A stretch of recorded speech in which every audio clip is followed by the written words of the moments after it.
तो बेटा last class में हम लोगों ने, प्लीज़ रोहित जी स्टार्ट कर दीजिएगा। लास्ट क्लास में हम लोगों ने सेक्शन 8 कंपनी को डिस्कस किया था। अगर आपको ध्यान हो, मैंने एक स्टोरी सुनाई थी और सेक्शन 8 कंपनी, जिसे हम लाइसेंस कंपनी बोलते हैं, उसको कवर किया था। अगर मैं लाइसेंस कंपनी का चार्ट आपको दिखाऊं तो सबसे पहला सवाल आता है लाइसेंस कंपनी में कि what are the conditions to obtain licence. तो मेरा और 3 कंडीशंस पूरी कर दो, लाइसेंस मिल जाएगा। पहला, आप art, science, commerce, culture, religion, charity, environment किसी चीज़ के लिए काम करो, यानी कोई नॉन प्रॉफिट मेकिंग काम करो। सेकंड, आप अपना प्रॉफिट घर लेके नहीं जाओगे, जो भी प्रॉफिट कंपनी को होगा वो वापस कंपनी में ही री इन्वेस्ट करोगे। लाइसेंस लेने के लिए किसको एप्लीकेशन देनी पड़ेगी? हमने आपको बताया था, न्यू कंपनी बना रहे हो तो स्पाइस प्लस में आपने एप्लीकेशन देनी है, मेरा और साथ में मेमोरेंडम आर्टिकल लगाना है, सीएमए से एक डिक्लेरेशन लेना है कि भाई लिख के दे कि हमने लाइसेंस कंपनी बनाने के लिए इस लॉ की सारी रिक्वायरमेंट्स को पूरा कर दिया है। साथ में कंपनी की करवाया था ना लास्ट क्लास में, साथ में कंपनी की एक एस्टीमेट कि अगले 3 साल में कंपनी को क्या इनफ्लोज और आउटफ्लोज होंगे, उसका एक एस्टीमेट बना के लगाना है। और साथ में डिक्लेरेशन देना है, जो बंदा एप्लीकेशन दे रहा है उसको एक डिक्लेरेशन देना है कि हम जो भी डॉक्यूमेंट दे रहे हैं बिल्कुल सही है, कोई डॉक्यूमेंट गलत नहीं है। ये हेडिंग कहती है लाइसेंस वो लोग ले सकते हैं जो न्यू कंपनी बना रहे हैं, बट ये हेडिंग कहती है licence to already registered company. क्या कोई ऑलरेडी रजिस्टर्ड कंपनी भी लाइसेंस ले सकती है? लॉ मेकर ने जवाब क्या दिया, बिल्कुल ले सकती है। अगर सेंट्रल गवर्नमेंट को जाके बोल दे कि सर हम लिमिटेड लायबिलिटी वाले कंपनी हैं, हम भी यही काम कर रहे हैं, हम भी आर्ट, साइंस, कल्चर को प्रमोट कर रहे हैं, हम भी घर में पैसा लेके नहीं जाते, तो सेंट्रल गवर्नमेंट उनको भी लाइसेंस इशू कर देगी। क्या प्रिविलेजेस और ऑब्लिगेशंस होते हैं लाइसेंस कंपनी के? सबसे पहला, लाइसेंस कंपनी को सारे लिमिटेड कंपनी वाले ऑब्लिगेशंस पूरे करने पड़ते हैं। एक पार्टनरशिप फर्म वैसे किसी कंपनी का मेंबर नहीं बन सकता, बट वो लाइसेंस कंपनी का मेंबर बन सकता है। ऐसी कंपनियों को अपने नाम के पीछे प्राइवेट लिमिटेड या लिमिटेड नहीं लिखना होता। नेक्स्ट सवाल, ऐसी कंपनी अपनी मीटिंग कॉल कर सकती है 14 दिन का नोटिस देके। वैसे तो 21 दिन का नोटिस देना होता है मीटिंग कॉल करने के लिए, बट लाइसेंस कंपनी को प्रिविलेज है, वो 14 दिन का नोटिस देके अपनी मीटिंग कॉल कर सकती है। इसके बाद ऐसी कंपनियों को कोई मिनिमम नंबर ऑफ डायरेक्टर्स नहीं रखने होते। हमने पढ़ा है ना, प्राइवेट कंपनी को मिनिमम 2 और पब्लिक कंपनी को मिनिमम 3 डायरेक्टर्स रखने हैं, ऐसी कंपनीज को नहीं रखने होते। सिमिलरली ऐसी कंपनीज को कोई इंडिपेंडेंट डायरेक्टर भी नहीं चाहिए होता। इंडिपेंडेंट मतलब जो ऑनेस्ट डायरेक्टर्स होते हैं, अच्छे ईमानदार डायरेक्टर्स होते हैं। बड़ी बड़ी कंपनीज में इंडिपेंडेंट डायरेक्टर रखना मस्ट है, पर लाइसेंस कंपनीज को छोड़ दिया गया। सिमिलरली लाइसेंस कंपनी को नॉमिनेशन एंड रेम्यूनरेशन कमेटी और शेयर होल्डर रिलेशन कमेटी, ये 2 कमेटीज होती हैं बोर्ड की, जिनका अलग अलग काम होता है। ये 2 कमेटीज लाइसेंस कंपनी को नहीं बनानी। लाइसेंस कंपनी कभी भी अपना मेमोरेंडम आर्टिकल ऑल्टर करना चाहती है तो सीजी से बिना पूछे वो ऑल्टरेशन नहीं कर सकती। रूल 21, 22 अभी हमने नहीं पढ़ा। लाइसेंस कैंसिल हो सकते हैं, हाँ, 4 केसेस में, अगर आप सेक्शन फॉलो नहीं करते हो, या जिन कंडीशंस के आधार पे आपको लाइसेंस मिला था आपने वो फॉलो नहीं करी, या फिर आपकी कंपनी में फ्रॉड हो रहा है, या आप पब्लिक इंटरेस्ट के खिलाफ कुछ भी कर रहे हो, तो सेंट्रल गवर्नमेंट आपका लाइसेंस कैंसिल कर देगी। बट कैंसिल करने से पहले आपको एक अपॉर्चुनिटी ऑफ बीइंग हर्ड जरूर देगी। और अगर कैंसिल हो गया ना, तो आपको सेंट्रल गवर्नमेंट ने जो ऑर्डर सुनाया होगा जिसमें आपका लाइसेंस कैंसिल हो गया, उसकी कॉपी आरओसी को दे के आनी है। लाइसेंस कैंसिल होने के बाद आपके साथ इन दोनों में से कुछ भी हो सकता है। हो सकता है आपकी कंपनी को पब्लिक इंटरेस्ट के लिए शट डाउन कर दिया जाए, वाइंड अप कर दिया जाए, बट ऐसा करने से पहले कंपनी को अगेन एक अपॉर्चुनिटी ऑफ बीइंग हर्ड जरूर दी जाएगी। अच्छा, वाइंडिंग अप पे जो नेट एसेट बचेंगे वो क्या होगा? वाइंडिंग अप पे जो नेट एसेट बचेंगे वो किसी अच्छी शरीफ कंपनी को दे दिया जाएगा जिसका सिमिलर ऑब्जेक्ट्स होंगे, या फिर सेकेंड कंडीशन के सरकारी फंड है, इंसॉल्वेंसी है, बैंकरप्सी फंड, इसमें पैसा नेट एसेट्स को ट्रांसफर कर दिया जाएगा, यानी शेयर होल्डर्स या सब्सक्राइबर्स को उनके नेट एसेट्स बिल्कुल नहीं मिलेंगे। What about amalgamation? हो सकता है लाइसेंस कंपनी का लाइसेंस कैंसिल होने के बाद सेंट्रल गवर्नमेंट उसे किसी दूसरी शरीफ कंपनी के साथ अमलगमेट कर दे। अमलगमेट भी किसी ऑर्डिनरी कंपनी के साथ नहीं करेगी, किसी दूसरी सेक्शन 8 कंपनी के साथ जिसका सिमिलर ऑब्जेक्ट्स है उसके साथ अमलगमेट कर देगी, बट अगेन करने से पहले अपॉर्चुनिटी ऑफ बीइंग हर्ड जरूर देगी। नेक्स्ट सवाल, अगर सेंट्रल गवर्नमेंट अमलगमेट करेगी तो अमलगमेशन का क्या रूल होता है? 2 कंपनियां खत्म होकर एक न्यू कंपनी बनेगी, तो न्यू कंपनी की क्या पावर्स होंगी, क्या प्रॉपर्टीज होंगी, क्या एसेट्स होंगी, क्या लायबिलिटीज होंगी, ये सब कुछ उस ऑर्डर में बता दिया जाएगा सेंट्रल गवर्नमेंट के द्वारा। लास्ट हेडिंग सेक्शन ना मानने पे कंपनी पे 10 लाख से 1 करोड़ और ऑफिसर पे 25,000 से 25 लाख का फाइन है, और अगर ये लोग फ्रॉड करते हैं तो 447 में 10 साल तक के लिए जेल जा सकते हैं। ये करवाया था। इसके अलावा ये बताओ, ये भी करा दिया था service of documents last class में, रूल 35 रहता था तो ये हो गया था। इसका मतलब सर्विस ऑफ डॉक्यूमेंट्स, यदि किसी ने कंपनी को कोई डॉक्यूमेंट देना है तो कंपनी के रजिस्टर्ड एड्रेस पे देना है। कैसे भेजना है? By registered post, speed post, courier, hand delivery या इलेक्ट्रॉनिक मोड से। लेकिन डिपॉजिटरी याद रखना हमेशा कंपनी को सिर्फ एक ही मोड से डॉक्यूमेंट देगा। कौन सा मोड था वो? Electronic mode. What about second, यदि कंपनी को आरओसी का मेंबर्स को कोई डॉक्यूमेंट भेजना है तो कंपनी कैसे भेजती है बताओ? कंपनी भी रजिस्टर पोस्ट करती है, स्पीड पोस्ट करती है, बट कंपनी नॉर्मल पोस्ट भी कर सकती है, या कंपनी कोरियर, हैंड डिलीवरी या इलेक्ट्रॉनिक मोड का यूज कर सकती है। ये वाला पॉइंट याद है? अगर कोई मेंबर कंपनी को रिक्वेस्ट करता है मुझे इस पर्टिकुलर मोड से ही प्लीज लेटर भेजना, और वो फीस भी देता है उतनी फीस जितना कंपनी ने एजीएम में डिसाइड किया होता है, तो कंपनी को उसे उसी मोड से रिक्वेस्ट लेटर भेजना पड़ेगा। ये पॉइंट क्या आता है? निधि कंपनीज का। निधि कंपनीज में जिन मेंबर्स की औकात 1000 या फिर 1% of the paid up capital which ever is lower से ज्यादा की है, सिखाया था मैंने, ऐसे मेंबर्स को ही नोटिस जाएगा बस। जो छोटे मेंबर्स हैं इस 1000 या 1% विच एवर इज लेस से नीचे की वैल्यू के मेंबर्स हैं, उन लोगों को नोटिस नहीं जाएगा। उनके लिए 2 काम करेंगी कंपनी, न्यूज़पेपर में छाप देगी और निधि कंपनी में जो नोटिस बोर्ड लगा होगा उसके ऊपर नोटिस चिपका देगी। इलेक्ट्रॉनिक मोड का मतलब क्या है? इलेक्ट्रॉनिक मोड का मतलब फेस सिम्युलेटेड टेलीकम्युनिकेशन, जिसको मैंने फैक्स बोला था, या ईमेल से, इलेक्ट्रॉनिक मैसेज बोर्ड से भेज देगी आपको, मेरा डाउट, या फिर कोई और इलेक्ट्रॉनिक मीन। आगे सवाल, जो भी मेथड कंपनी ने यूज करना है कंपनी के पास उसका पूरा रिकॉर्ड होना चाहिए। कंपनी उस मतलब कंपनी उसको सेव करेगी, दोबारा रिट्रीव करना चाहे रिट्रीव करेगी। कोरियर का मतलब ऐसा कोरियर जिसमें प्रूफ ऑफ डिलीवरी हो, मतलब कोरियर वाला जब आपके घर पे दे के आए तो साइन करा के लेके आए। सर डिलीवरी जब बाय पोस्ट होती है तो चिट्ठी कितने दिनों में घर पे पहुंच जाएगी, हम क्या अज्यूम करेंगे? अगर जर्नल मीटिंग का नोटिस है तो 48 आवर्स, मतलब जिस दिन कंपनी पोस्ट कर रही है उसके मंडे को सुबह 8 बजे पोस्ट करी तो हम अज्यूम करेंगे कि वेडनेसडे सुबह 8 बजे आपके घर पे पहुंच जाएगी, अगर जर्नल मीटिंग का नोटिस होगा। बाकी केसेस में जितना टाइम नॉर्मल पोस्ट वाले लेंगे उतना ही माना जाएगा। उससे पहले सब्सिडरी कंपनी को मना किया कि वो होल्डिंग के शेयर नहीं खरीद सकती। किसी को ध्यान है ये बात? सब्सिडरी कंपनी तेरे को क्लियर मना है कि तो होल्डिंग के शेयर नहीं खरीद सकती, मेरा doubt.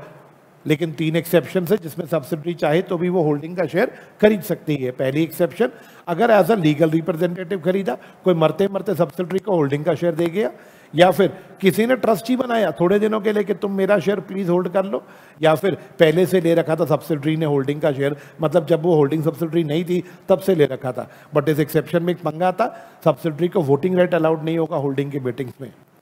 Alteration of articles to be noted in every copy, ये सेक्शन क्या बोलता था? जब भी मेमोरेंडम आर्टिकल ऑल्टर होगा तो उसकी हर कॉपी में ऑल्ट्रेशन करनी है, चाहे वो कॉपी फिजिकल हो चाहे वो कॉपी इलेक्ट्रॉनिक हो, हर कॉपी ऑल्टर्ड होनी चाहिए। किसी भी कॉन्ट्रैक्ट या डॉक्यूमेंट पे कंपनी के बिहाफ पे कौन साइन करेगा? या तो कंपनी का केएमपी करेगा या कोई और एम्प्लॉय ऑफिसर करेगा जिसको बोर्ड ने अथॉरिटी दी होगी। लेकिन what about bill of exchange, negotiable instruments, इन पे और डीड्स पे कौन साइन करेगा? इन सब पे वो बंदा साइन करेगा जिसके पास अथॉरिटी होगी। अथॉरिटी को कैसे दी जाएगी? कंपनी की यदि कॉमन सील होगी तो कॉमन सील लगा के अथॉरिटी दी जाएगी किसी बंदे को, और अगर कॉमन सील नहीं होगी तो अथॉरिटी देने के लिए कंपनी के 2 डायरेक्टर्स या फिर 1 डायरेक्टर और सीएस मिलकर जिसको अथॉरिटी देंगे वो बंदा 22 में साइन करेगा। डॉक्ट्रिन्स भी नेक्स्ट क्लास में हुई थी। अच्छा, डॉक्ट्रिन ऑफ कंस्ट्रक्टिव नोटिस, ये क्या डॉक्ट्रिन थी बेटा? आपको आपको आपको मेमोरेंडम आर्टिकल पढ़ के कंपनी से डील करना है। अगर आपने नहीं पढ़ा ये आपकी गलती, हम तो अज्यूम मानेंगे कि आपने मेमोरेंडम और आर्टिकल पढ़ा था। What was indoor management? आपको इंटरनल मैटर्स वेरीफाई करने की जरूरत नहीं है। अगर आपने मेमोरेंडम आर्टिकल पढ़ा है और आप गुड फेथ में डील कर रहे हो तो आप तो अज्यूम कर सकते हो अंदर सब कुछ सही है, क्लियर। बट इसकी कुछ एक्सेप्शन थी, जैसे कि अगर अंदर की पहले से कमियां आपको पता है अंदर गड़बड़ है, तो फिर आपको ये डॉक्ट्रिन नहीं बचाएगी। नकली साइन फॉर्जरी होते हैं, नकली साइन वॉइड होते हैं, उस केस में ये डॉक्ट्रिन नहीं बचा पाएगी। लास्ट सवाल, कोई बंदा लापरवाही कर रहा है, उसे दिख रहा है कि गलत है, फिर भी वो आंखें बंद कर रहा है, लापरवाही कर रहा है, उसे ये डॉक्ट्रिन नहीं बचाएगी। और अल्ट्रा वायरस में तो ये डॉक्ट्रिन लग ही नहीं सकती, क्योंकि कोई चीज़ जो मेमोरेंडम या एक्ट के बाहर हो गई उसे ये डॉक्ट्रिन वैलिड कैसे बना देगी। हाँ जी, ये क्या पॉइंट था। अगर कोई बंदा मुझे कंपनी को कहता है कि मुझे मेमोरेंडम की कॉपी चाहिए, आर्टिकल की कॉपी चाहिए, या फिर कोई ऐसे एग्रीमेंट की कॉपी चाहिए जो सेक्शन 117 में लिखा है, तो कंपनी उसको 7 दिन के अंदर अंदर उसके घर पे वो कॉपी भेज देगी। यदि कंपनी ऐसा नहीं भेजती तो कंपनी पे 1000 रुपीज़ से लेके 1000 रुपीज़ पर डे का फाइन है, जो फाइन कहाँ तक जा सकता है, 1 लाख रुपीज़ तक। What about section 18 conversion of companies. कोई भी एक कैटेगरी ऑफ कंपनी अगर दूसरी क्लास में या काइंड में कन्वर्ट होना चाहती है तो लॉ कहता है कोई प्रॉब्लम नहीं है, लॉ की रिक्वायरमेंट्स को सारा पूरा कर दो, उसके बाद रजिस्ट्रार को इन्फॉर्म कर दो, रजिस्ट्रार पुरानी रजिस्ट्रेशन कैंसिल करके नई रजिस्ट्रेशन करके नया COI दे देगा। पुरानी लायबिलिटीज पे से कोई फर्क नहीं पड़ेगा। ये क्या था, आर्टिकल्स। आर्टिकल का मतलब articles of association of a company as originally framed और as altered from time to time. Content की अगर हम बात करें, आर्टिकल में कंपनी के रूल्स होते हैं, आर्टिकल में वो सारी मैटर्स होती हैं बेटा जो मैटर्स लॉ प्रिस्क्राइब करेगा। कंपनी को जो एडिशनल मैटर्स भी लिखना चाहे अपनी मैनेजमेंट के लिए तो लिख सकती है। एंट्रेंचमेंट की बात करें, एंट्रेंच का मतलब होता है आर्टिकल्स के अंदर ऑल्ट्रेशन को और ज्यादा स्ट्रिक्ट कर देना। मेरा सवाल, एंट्रेंचमेंट का मीनिंग क्लियर है? एंट्रेंचमेंट करने के लिए मेरा डाउट, आप स्टार्टिंग में करना चाहो इनकॉर्पोरेशन से पहले तब कर लो 22+ के अंदर, बाद में कभी करना है तो प्राइवेट कंपनी में सारे मेंबर्स का कंसेंट चाहिए, और पब्लिक कंपनी में जब भी करोगे, अगर स्टार्टिंग में करो तो 22+ ROC के पास जमा करा दो, बाद में कभी करोगे तो MGT 14 ROC के पास जमा करा दो। आर्टिकल का फॉर्मेट टेबल FGHIJ में होगा, FGHIJ। हर कंपनी का फॉर्मेट अलग अलग होगा। कंपनी चाहे तो मॉडल आर्टिकल, ये जो टेबल FGHIJ है ना, इन्हें मॉडल आर्टिकल बोला जाता है। कंपनी चाहे तो इनको पूरा अडॉप्ट कर सकती है, थोड़ा सा भी अडॉप्ट कर सकती है, मॉडिफाई भी कर सकती है, लेकिन साइलेंट नहीं छोड़ना, नहीं लगाना। तुम लिख दो नॉट एप्लीकेबल, बट अगर आप साइलेंट छोड़ोगे तो टेबल F के रेगुलेशंस आपके ऊपर एप्लीकेबल हो जाएंगे। लास्ट सवाल, पुराने आर्टिकल, जो पुराने लॉ में आर्टिकल्स रजिस्टर्ड हैं उन्हें ये सेक्शन हिला अफेक्ट नहीं करेगा। पुराने आर्टिकल्स कंटिन्यू हो सकते हैं जब तक उन्हें अमेंड ना किया जाए। अमेंडमेंट अगर कभी भी होगी तो इसी लॉ के तहत होगी। आर्टिकल ऑल्टर करना कितना इजी है, SR पास करो आर्टिकल ऑल्टर हो जाएगा। लेकिन अगर प्राइवेट से पब्लिक कंपनी में कन्वर्ट होना है तो कन्वर्जन उस दिन से मानी जाएगी प्राइवेट से पब्लिक में जिस दिन वो तीनों रिस्ट्रिक्शन आर्टिकल में से डिलीट हो गई। व्हाट अबाउट पब्लिक से प्राइवेट? पब्लिक से प्राइवेट थोड़ा लंबा है। पब्लिक से प्राइवेट कंपनी में कन्वर्ट होना है तो CG का अप्रूवल चाहिए। CG ने अपना पावर RD को डेलीगेट करा है, तो RD के पास RD1 में हम अप्लाई करेंगे, मेमोरेंडम आर्टिकल के साथ, जर्नल मीटिंग के मिनट्स के साथ, बोर्ड रेजोल्यूशन की कॉपी के साथ, या पावर ऑफ अटर्नी की कॉपी, साथ में डिक्लेरेशन मिलेगा KMP के द्वारा कि हमने सारे रिक्वायरमेंट्स को फॉलो किए है। CG का अप्रूवल मिलने के बाद आप ROC के पास अगले 15 दिन में CG का अप्रूवल INC 27 में भर के लेके जाओगे। ROC आपकी ऑल्ट्रेशन को रजिस्टर कर देगा पब्लिक टू प्राइवेट। और भी कुछ हुआ था? बस अब क्या रह गया इस चैप्टर में, जरा जल्दी से बता दो। देखो, ये रह गया है रूल 21 और 22 सेक्शन 8 कंपनी का। ये कंटेंट थोड़ा ज्यादा हो गया है। मैंने भी मॉड्यूल चेक किया, मैं मॉड्यूल आपके सामने खोल भी रहा हूं, कंटेंट मॉड्यूल में थोड़ा इससे कम है। क्लियर? तो मेरा डाउट, हम इसको मॉड्यूल से पढ़ेंगे रूल 21 22 को, और मैं ये दोबारा पेज दूंगा जिसमें मैं जितना मॉड्यूल में है उसी की समरी बना के दूंगा। क्लियर? ये देखो ना आप जरा मेरे साइज को देखो इसको, या रादर आपके पास तो वो वाले नोट्स होंगे ना, प्रॉपर नोट्स जो है इनकॉर्पोरेशन के, उसमें देखना रूल 21 22 कितना है। रूल 21 22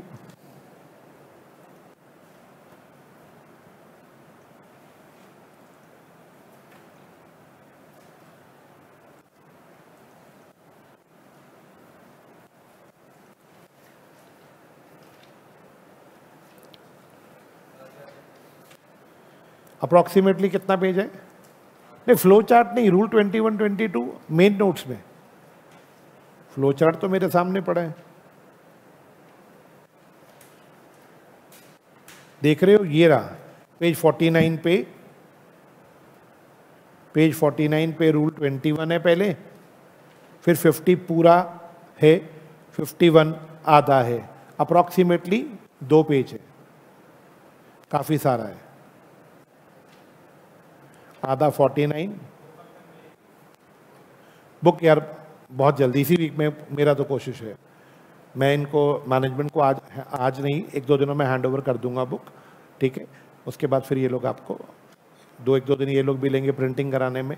मैं इसी वीक में पूरी कोशिश है कि आपको बुक मिल जाए।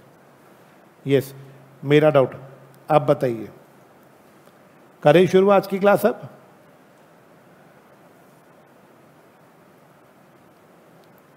ये देखो आज के चार्ट्स में कैसे लाया हूँ। मैंने आपको बोला था कि मैं थोड़े से सुंदर बनाऊंगा इनको, और थोड़ा ठीक लग रहे हैं ये बेटर लग रहे हैं। हाँ, थोड़ा सा फील आ रहा है इनको पढ़ने का, है ना। मेरा डाउट, पूरा प्रोस्पेक्टस का चैप्टर चार्ट्स फॉर्म में 5 चार्ट्स में पूरा आ गया, मतलब 5 या 6 पेजेस में, 2 पेज आपके सामने है, 4 पेज और हैं इसके। पूरा प्रोस्पेक्टस का चैप्टर 6 फ्लो चार्ट्स में समा गया। देखते हैं, जो टाइम लग रहा है ना नकुल, वो इनमें लग रहा है। मेरा दिल है कि चार्ट्स ना बुक के पीछे लगा के दे दूं, जो टाइम लग रहा है वो इसमें लग रहा है। बुक का कंटेंट फाइनल है, मतलब जितना कंटेंट बुक में डालना था डाल दिया, क्वेश्चन बैंक सब फाइनल हो गए, सिर्फ जो रह गया वो अब ये प्रोस्पेक्टस के चार्ट्स कंप्लीट हो गए हैं। इससे अगला चैप्टर है शेयर कैपिटल, उसके बनाने रह गए हैं चार्ट्स, वो चैप्टर बड़ा है, उसके भी तकरीबन मान के चलना कि 10-1 पेज के चार्ट्स उसके होंगे, बस वो रह गए हैं। वो जैसे बनेंगे बुक में इनको दे दूंगा। क्लियर? आपका कोई डाउट? करें शुरू अब आज की क्लास। सबसे पहले हम लोग करते हैं क्या बच्चे, कन्वर्जन शुरू हो रही है, सब लोग बोर्ड पे देखिएगा। एक लाइसेंस कंपनी अपने आप को क्या करना चाहती है दोस्तों, बताओ? कन्वर्ट करना चाहती है into a normal company. Sir हमारे पास तो नोट्स नहीं है, फ्लो चार्ट नहीं, जो नॉर्मल नोट्स है ना आपके सामने, जो भी मैंने दिखाए थे पेज 49-50, वो निकाल लो। मैं यहाँ से पढ़ूंगा, आप वहाँ मैच कर लेना।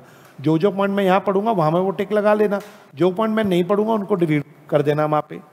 समझ गए? पेज 49,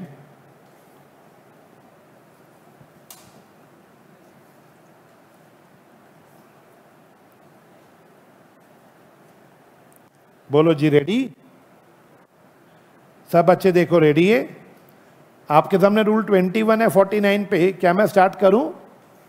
लो जी, कोई भी कंपनी अगर अपने आप को, लाइसेंस कंपनी कभी भी अपने आप को नॉर्मल कंपनी में कन्वर्ट करना चाहती है तो लॉ मेकर ने बोला इसके लिए स्पेशल रेजोल्यूशन पास होना चाहिए जनरल मीटिंग में। तो फर्स्ट पॉइंट, हाँ जी दोस्तों, फर्स्ट पॉइंट क्या है, क्या पास होना चाहिए? ऐसा। लाइसेंस कंपनी कभी भी नॉर्मल कंपनी में कन्वर्ट होगी तो क्या पास होना चाहिए? ऐसा। क्या मेरे नोट्स में है ये point? The come SR at the general meeting. लो जी, ये वाला पॉइंट मैंने टिक लगा लिया, आप लोग भी टिक लगा लो। यस, मेरा डाउट, सब बच्चे अब बोर्ड पे देखो, रेडी है? मेरे साथ समझ आ गया मैं क्या कर रहा हूं? अब देखो एक बात बताओ, जनरल मीटिंग में क्या पास करना है अगर कन्वर्जन करना है? एसआर। क्या जनरल मीटिंग बुलाने से पहले उसका नोटिस भेजेंगे? लाइसेंस कंपनी है तो 21 दिन पहले नहीं भेजेंगे तो कम से कम 14 दिन पहले तो सबके घरों में नोटिस जाएगा। बोर्ड पे देखो, नोटिस के साथ एक स्टेटमेंट लगाते हैं जिसे बोलते हैं explanatory statement. I repeat, notice के साथ एक स्टेटमेंट लगाते हैं जिसे बोलते हैं explanatory statement. Now what is explanatory statement? जो काम आप करने जा रहे हो ना उसकी पूरी एक्सप्लेनेशन आप इस स्टेटमेंट में देते हो। सपोज करो हम कन्वर्जन करने जा रहे हैं, कन्वर्जन करने जा रहे हैं, कन्वर्जन क्यों करने जा रहे हैं, what is the reason, conversion का क्या इंपैक्ट आएगा, कन्वर्जन के क्या पॉजिटिव्स होंगे, क्या नेगेटिव्स होंगे, जो करने जा रहे हो उसके बारे में पूरा डिटेल कहां पे लिखा जाता है? एक्सप्लेनेटरी स्टेटमेंट में। और किसके साथ अटैच कर दिया जाता है? नोटिस के साथ। और सब मेंबर्स के घर पे मीटिंग से 14 दिन पहले भेज दिया जाता है। इससे क्या फायदा होता है? मेंबर्स को पहले ही पूरी पिक्चर क्लियर हो जाती है कि जो मीटिंग में काम होना है उसके क्या फायदे हैं और क्या नुकसान। यदि वो पॉजिटिव सोचते हैं तो मीटिंग में आके एसआर के फेवर में वोट कर दें, यदि वो नेगेटिव सोचते हैं तो अगेंस्ट में वोट कर दें। तो मेरे दोस्तों देखना जरा, पहले मेरे साथ बोर्ड पे देखना, अपने नोट्स में मत पढ़ना। एक एक्सप्लेनेटरी स्टेटमेंट नोटिस के साथ अटैच होगा, an explanatory statement to notice of general meeting. मैंने यहां पे वर्ड डाल दिया attach to the notice of general meeting. Must set out, set out मतलब लिख दो, उसमें क्या लिख दो? Detail reasons of such conversions. समझ आया? एक्सप्लेनेटरी स्टेटमेंट किसके साथ जाती है? अब मैं अपने नोट्स में देखता हूं मेरा नोट, ये देखो मेरे नोट में भी क्या है, explanatory statement annex. What is annex? Attach, general meeting के नोटिस के साथ अटैच करके उसमें रीजंस डाल दो। मैंने रीजंस बता भी दिए क्या क्या डाल दो, A B C D E F. लेकिन सब बच्चे बताओ, क्या मॉड्यूल ने भी ये A B C D E F बताए या मॉड्यूल ने नहीं बताए? ना, मॉड्यूल ने नहीं बताए। तो क्या मैं बोल सकता हूं जब मॉड्यूल ने कहा कि नहीं बताना तो हम भी क्यों लर्न करें? बोलो, बात समझ आया? यस।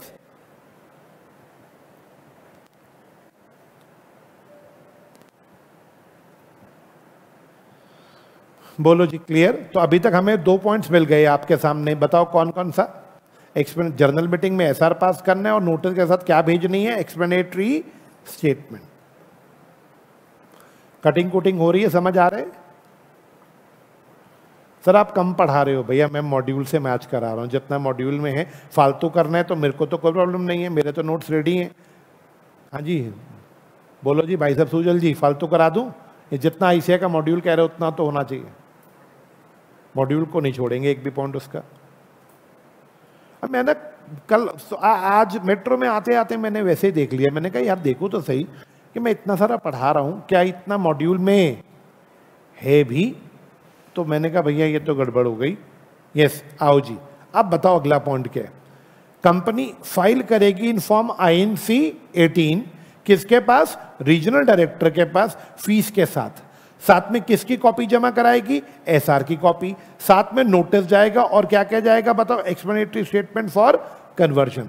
तो मेरा डाउट बेटा थर्ड पॉइंट में क्या क्या जमा कराने को बोला है बताओ? INC 18 के साथ SR की कॉपी, ठीक है? आपने अपने शेयर होल्डर्स को नोटिस भेजा होगा, नोटिस की कॉपी। आपने अपने शेयर होल्डर्स को एक्सप्लेनेटरी स्टेटमेंट भेजी होगी, एक्सप्लेनेटरी स्टेटमेंट की कॉपी। ये तीनों चीजें INC 18 के साथ किसके पास जमा करानी है दोस्तों बताओ? RD साहब के पास।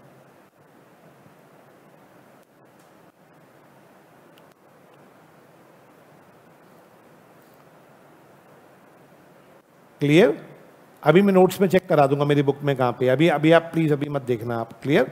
अच्छा, मेरा सवाल मैंने आपको लास्ट क्लास में बोला था, आज फिर रिकॉल करा देता हूं। जब भी कंपनी प्राइवेट से नॉन लाइसेंस कंपनी से नॉर्मल में कन्वर्ट हो रही है तो कंपनी को किस किस को बताना होता है? इनकम टैक्स के कमिश्नर को बताना होता है, ठीक है? इनकम टैक्स ऑफिसर को बताना है, चैरिटी कमिश्नर को बताना है, सेक्रेटरी का जो state chief secretary of the state government होता है उसको बताना है, और भी किसी ऑर्गेनाइजेशन को बताना है गवर्नमेंट के जिसके अंडर कंपनी काम कर रही है। कंपनी को इन सबको बताना होता है कि मैं जी अब लाइसेंस नहीं हूं, मैं नॉर्मल में कन्वर्ट हो रही हूं। लॉ मेकर बोलता है कंपनी ने इन सबको नोटिस भेजा होगा, नोटिस का प्रूफ आपने इन सबको नोटिस भेजा है। कैसे भेजा होगा नोटिस इन सबको? या तो रजिस्टर पोस्ट से या तो हैंड डिलीवरी। ये दो वर्ड्स आपको क्लियर है? कंपनी तुमने इन सबको नोटिस भेजा है, उसका प्रूफ तुमने बाय पोस्ट, या जैसे एक बात बताओ, अगर कंपनी ने इन सबको बाय पोस्ट भेजा है रजिस्टर पोस्ट, तो क्या डाकिए से एक्नॉलेजमेंट ले ली होगी? और अगर कंपनी खुद इन सबके ऑफिसों में जाके हैंड डिलीवरी करके आती है तो ऐसे फेंक के आ गई होगी, या वहां पे किसी बंदे ने रिसीविंग दी होगी? रिसीविंग। तो कंपनी वो प्रूफ लगा देना INC 18 के साथ, तो proof of delivery of notice. मैंने क्या बोला? Proof of delivery of notice. इन सबको नोट में क्या लिखा जरा नोट देखते हैं। यदि इनमें से किसी अथॉरिटी को कोई ऑब्जेक्शन है तो मेरा डाउट पढ़ना जरा नोट क्या कहता है? If any of these authority wishes to make any representation, इनमें से किसी अथॉरिटी का ऑब्जेक्शन है ये कंपनी क्यों कन्वर्ट हो रही है, तो वो अपना ऑब्जेक्शन 60 दिन के अंदर अंदर, जिस दिन इन अथॉरिटीज को नोटिस दिया ना कंपनी ने, उसके 60 दिन के अंदर अंदर RD को वो लोग अपना ऑब्जेक्शन प्रस्तुत कर सकते हैं, पेश कर सकते हैं। हाँ जी, और RD कंपनी को भी बुला लेगा, बोलेगा कंपनी भाई चैरिटी कमिश्नर को प्रॉब्लम है तेरे कन्वर्जन में, वो आ रहा है हमारे ऑफिस में, तू भी आ जा, सुन ले उसको क्या प्रॉब्लम है। अब चैरिटी कमिश्नर आके बोला मैंने इनको सस्ती जमीन दी थी। किसके लिए दी थी सस्ती जमीन? क्योंकि ये कौन सा काम कर रहे थे? Common fast charity. अब ये नॉर्मल कंपनी में कन्वर्ट हो रहे हैं, मेरी जमीन वापस करो। जो भी ऑब्जेक्शन है सुना जाएगा। भाई मेरा डाउट, सब बच्चे बताओ क्या मैं आगे बढ़ सकता हूं? यस और नो? नोट्स में देखते हैं ये पॉइंट कहां है, किसी ने ढूंढा कहां है?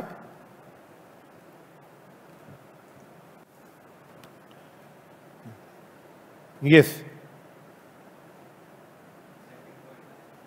रूल 22 का सेकेंड पॉइंट है।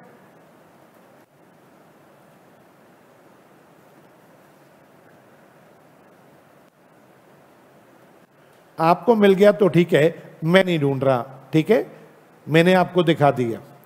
देख रहे हो कितना कट है, सीधा सेकेंड पॉइंट है, बीच के सारे पॉइंट उड़ा दिए। अगर आप मेरे नोट्स देख रहे हो तो आपका तो फायदा है। मैं दे दूंगा बेटा, ये वाला पेज दे दूंगा आपको, ये वाला पेज और इसकी समरी आपको दे दूंगा नेक्स्ट क्लास में, ठीक है। मेरा सवाल, अब आप बताओ, copy of the application with annexures as filed with RD shall also be filed with the registrar. मतलब आपने ये सारा सामान किसके पास जमा कराया है, जल्दी बोलो, आरडी के पास। अनेक्सर्स बोलते हैं जो साथ में चीजें अटैच होती है। आपने ये सारा सामान आरडी के पास जमा कराया, इनकी कॉपी आरओसी को भी दे देना। जो जो चीजें आरडी के पास जमा हुई हैं वही कॉपीज किसके पास जमा करा देना, बताओ। एक मिनट, फिर से, INC 18 जमा हुआ आरडी के पास, साथ में 6 चीजें अटैच होकर जमा हुई हैं, वही एक कॉपी, पूरा सेट बना के एक कॉपी आरओसी के पास भी जमा होनी चाहिए। क्या मैं आगे बढ़ सकता हूं? अगला सवाल, company shall within a week from the date of submitting the application to RD. Company shall within a week from the submitting of application to RD, मतलब आरडी के पास जिस दिन अप्लाई किया है ना, उसके एक हफ्ते के अंदर अंदर। सपोज आरडी के पास 1 जनवरी को अप्लाई किया था INC 18 में, तो एक हफ्ता जोड़ेंगे, 8 जनवरी तक कंपनी को क्या करना है बताओ। कंपनी को अपने जेब से, अपनी पॉकेट से पैसे खर्च के एक नोटिस देना है। कहां पे नोटिस देना है दोस्तों, बताओ। Publish a notice at its own expense. Notice देना है, कहां पे देना है, ये देखो कहां पे देना है। एक तो वर्नाकुलर न्यूज़पेपर में देना है। What is vernacular? Local newspaper में देना। कहां की लोकल न्यूज़पेपर? जिस डिस्ट्रिक्ट में कंपनी का रजिस्टर्ड ऑफिस है। और दूसरा, मेरा डाउट, एक अंग्रेजी न्यूज़पेपर में देना है वहीं के डिस्ट्रिक्ट की। तो 2 अखबारों में, भैया इसका खर्चा कौन बियर करेगा? 2 अखबारों में नोटिस देने का कंपनी देगा, और साथ में कंपनी अपने वेबसाइट पे भी नोटिस डालेगी, और साथ में अगर सेंट्रल गवर्नमेंट ने कोई वेबसाइट बताई होगी तो कंपनी उस पर भी नोटिस डालेगी। किस बात का नोटिस? कि हमने आरडी को अप्लाई किया है, हम कन्वर्ट करने जा रहे हैं इस कंपनी को नॉर्मल कंपनी में। मेरी तरफ देख के बोलो, नोटिस अखबार में डालना है, 2 अखबारों में, क्लियर है। वेबसाइट पे डालना है, कंपनी अपने वेबसाइट पे भी डालेगी, और साथ में यदि सीजी ने कोई और वेबसाइट बताया होगा तो उस पर भी डालेगी। मेरा डाउट, कितने दिनों में ये नोटिस डल जाना चाहिए हर जगह पे? जिस दिन आरडी को अप्लाई किया उसके विद इन अ वीक डालना है। क्या बात क्लियर? आगे पढ़ो। And a copy of notice as published shall be sent forthwith to RD and said notice shall be in form INC 19। मतलब समझो इस बात का, INC 18 जमा हो चुका है, उसके 5 दिन नहीं, सॉरी कितने दिन, 7 दिन में आपने नोटिस पब्लिश करा है। किसके अंदर? कमन। नोटिस आपने कहां पे पब्लिश किया? न्यूज़पेपर में और वेबसाइट पे, है ना। अब क्या करो, जैसे ही आप न्यूज़पेपर और वेबसाइट में डाल रहे हो, इस नोटिस की कॉपी INC 19 में आरडी के पास जमा करा के आ जाओ। किसकी कॉपी INC 19 में आरडी के पास जमा होगी? वो न्यूज़पेपर नोटिस की, वो वेबसाइट नोटिस की।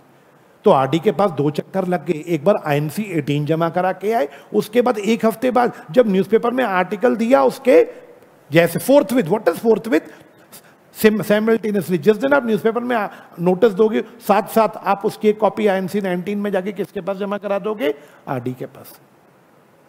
मेरा डाउट नहीं पल्ले पड़ी ये बात, फिर से बोल रहा हूं, सब बच्चे फिर से बताओ। INC 18 जमा हो गया है 1 जनवरी को, अब बताओ क्या करना है? पहले INC 19 जमा होगा या पहले न्यूज़पेपर में एडवर्टीजमेंट आएंगे? 1 हफ्ता जोड़ लें यहां से, 7 डेज, यानी 8 जनवरी मैक्सिमम है। हमने 6 जनवरी को ही न्यूज़पेपर में एडवर्टीजमेंट दे दी, प्लस वेबसाइट पे भी डाल दिया। लॉ कहता है जिस दिन आपने ये काम किया ना, फोर्थविथ का मतलब होता है तुरंत, उसी दिन आप क्या करो, 6 जनवरी को एक काम और बताओ, INC 19 में इसी की कॉपी, ये जो नोटिस आपने छापा है ना, इसी की कॉपी आरडी को फिर दे आओ जाके। नहीं समझ आ रहा निर्भय? कंफ्यूज हो रहे हो? बताओ कंफ्यूजन क्या है? अभी तक हमने जो पढ़ा उसमें कंफ्यूजन देख लेते हैं। सबसे पहला पॉइंट, SR पास किया, हाँ। दूसरा पॉइंट, एक्सप्लेनेटरी स्टेटमेंट में डिटेल लिखनी है। डिटेल क्या लिखनी है ये नहीं बता रखा। मेरा डाउट बोलो जी। उसके बाद नॉलेज के लिए मैंने बोला सारी अथॉरिटीज को नोटिस भेजना है, इनकम टैक्स कमिश्नर को नोटिस भेजना है, हाँ, चैरिटी कमिश्नर को नोटिस भेजना है, और उन्हें जो नोटिस भेजा उसकी कॉपी, उसकी प्रूफ कि आपने इन सबको नोटिस भेजा है, ये आपने क्या करना है बताओ, INC 18 के साथ प्रूफ लगाना है। INC 18 के साथ और भी 2-3 चीजें लगेंगी जो हमने पढ़ी थी। INC 18 जमा हो गया RD के पास, RD के पास जमा करा के क्या INC 18 की एक कॉपी ROC को भी देके आनी है? यस। अब क्या करना है, INC 18 की स्टोरी खत्म हो गई, अब क्या करना है, अब आपको न्यूज़पेपर में एडवर्टीजमेंट डालनी है, साथ में वेबसाइट पे डालना है, और जब डाल दोगे तो इसी की एक कॉपी INC 19 में फिर से किसको देके आ जानी है, RD को। मेरे भैया आप पूछो पॉइंट में कौन से में डाउट है, मैं जवाब दूंगा।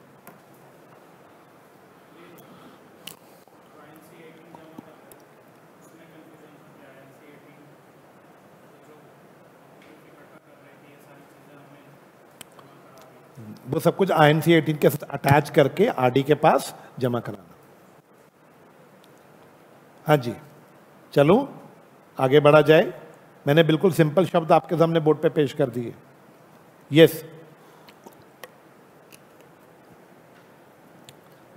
मेरा डाउट, नॉलेज के लिए नोट्स को यहीं पे रोक देते हैं। प्रैक्टिकली सबसे पहला काम क्या हुआ है, SR के साथ, SR का नोटिस जो भेजा होगा उसके साथ कौन सी कॉपी लगाई है?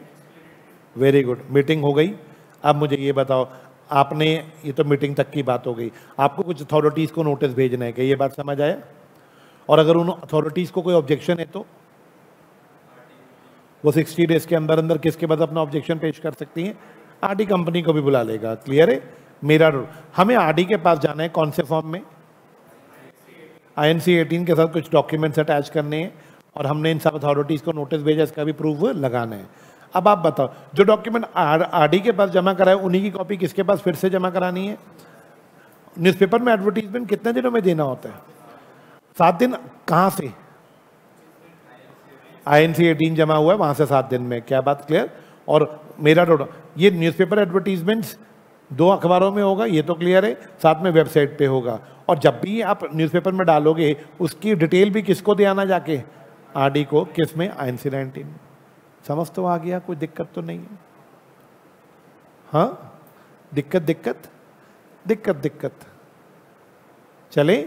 3 दिन तो खूब छुट्टी मनाई, एंजॉय किया, कि पढ़ाई भी करी? पढ़ाई हुई? वो तो अभी पता लग जाएगा टेस्ट में। यस, मेरा सवाल अब आओ जी।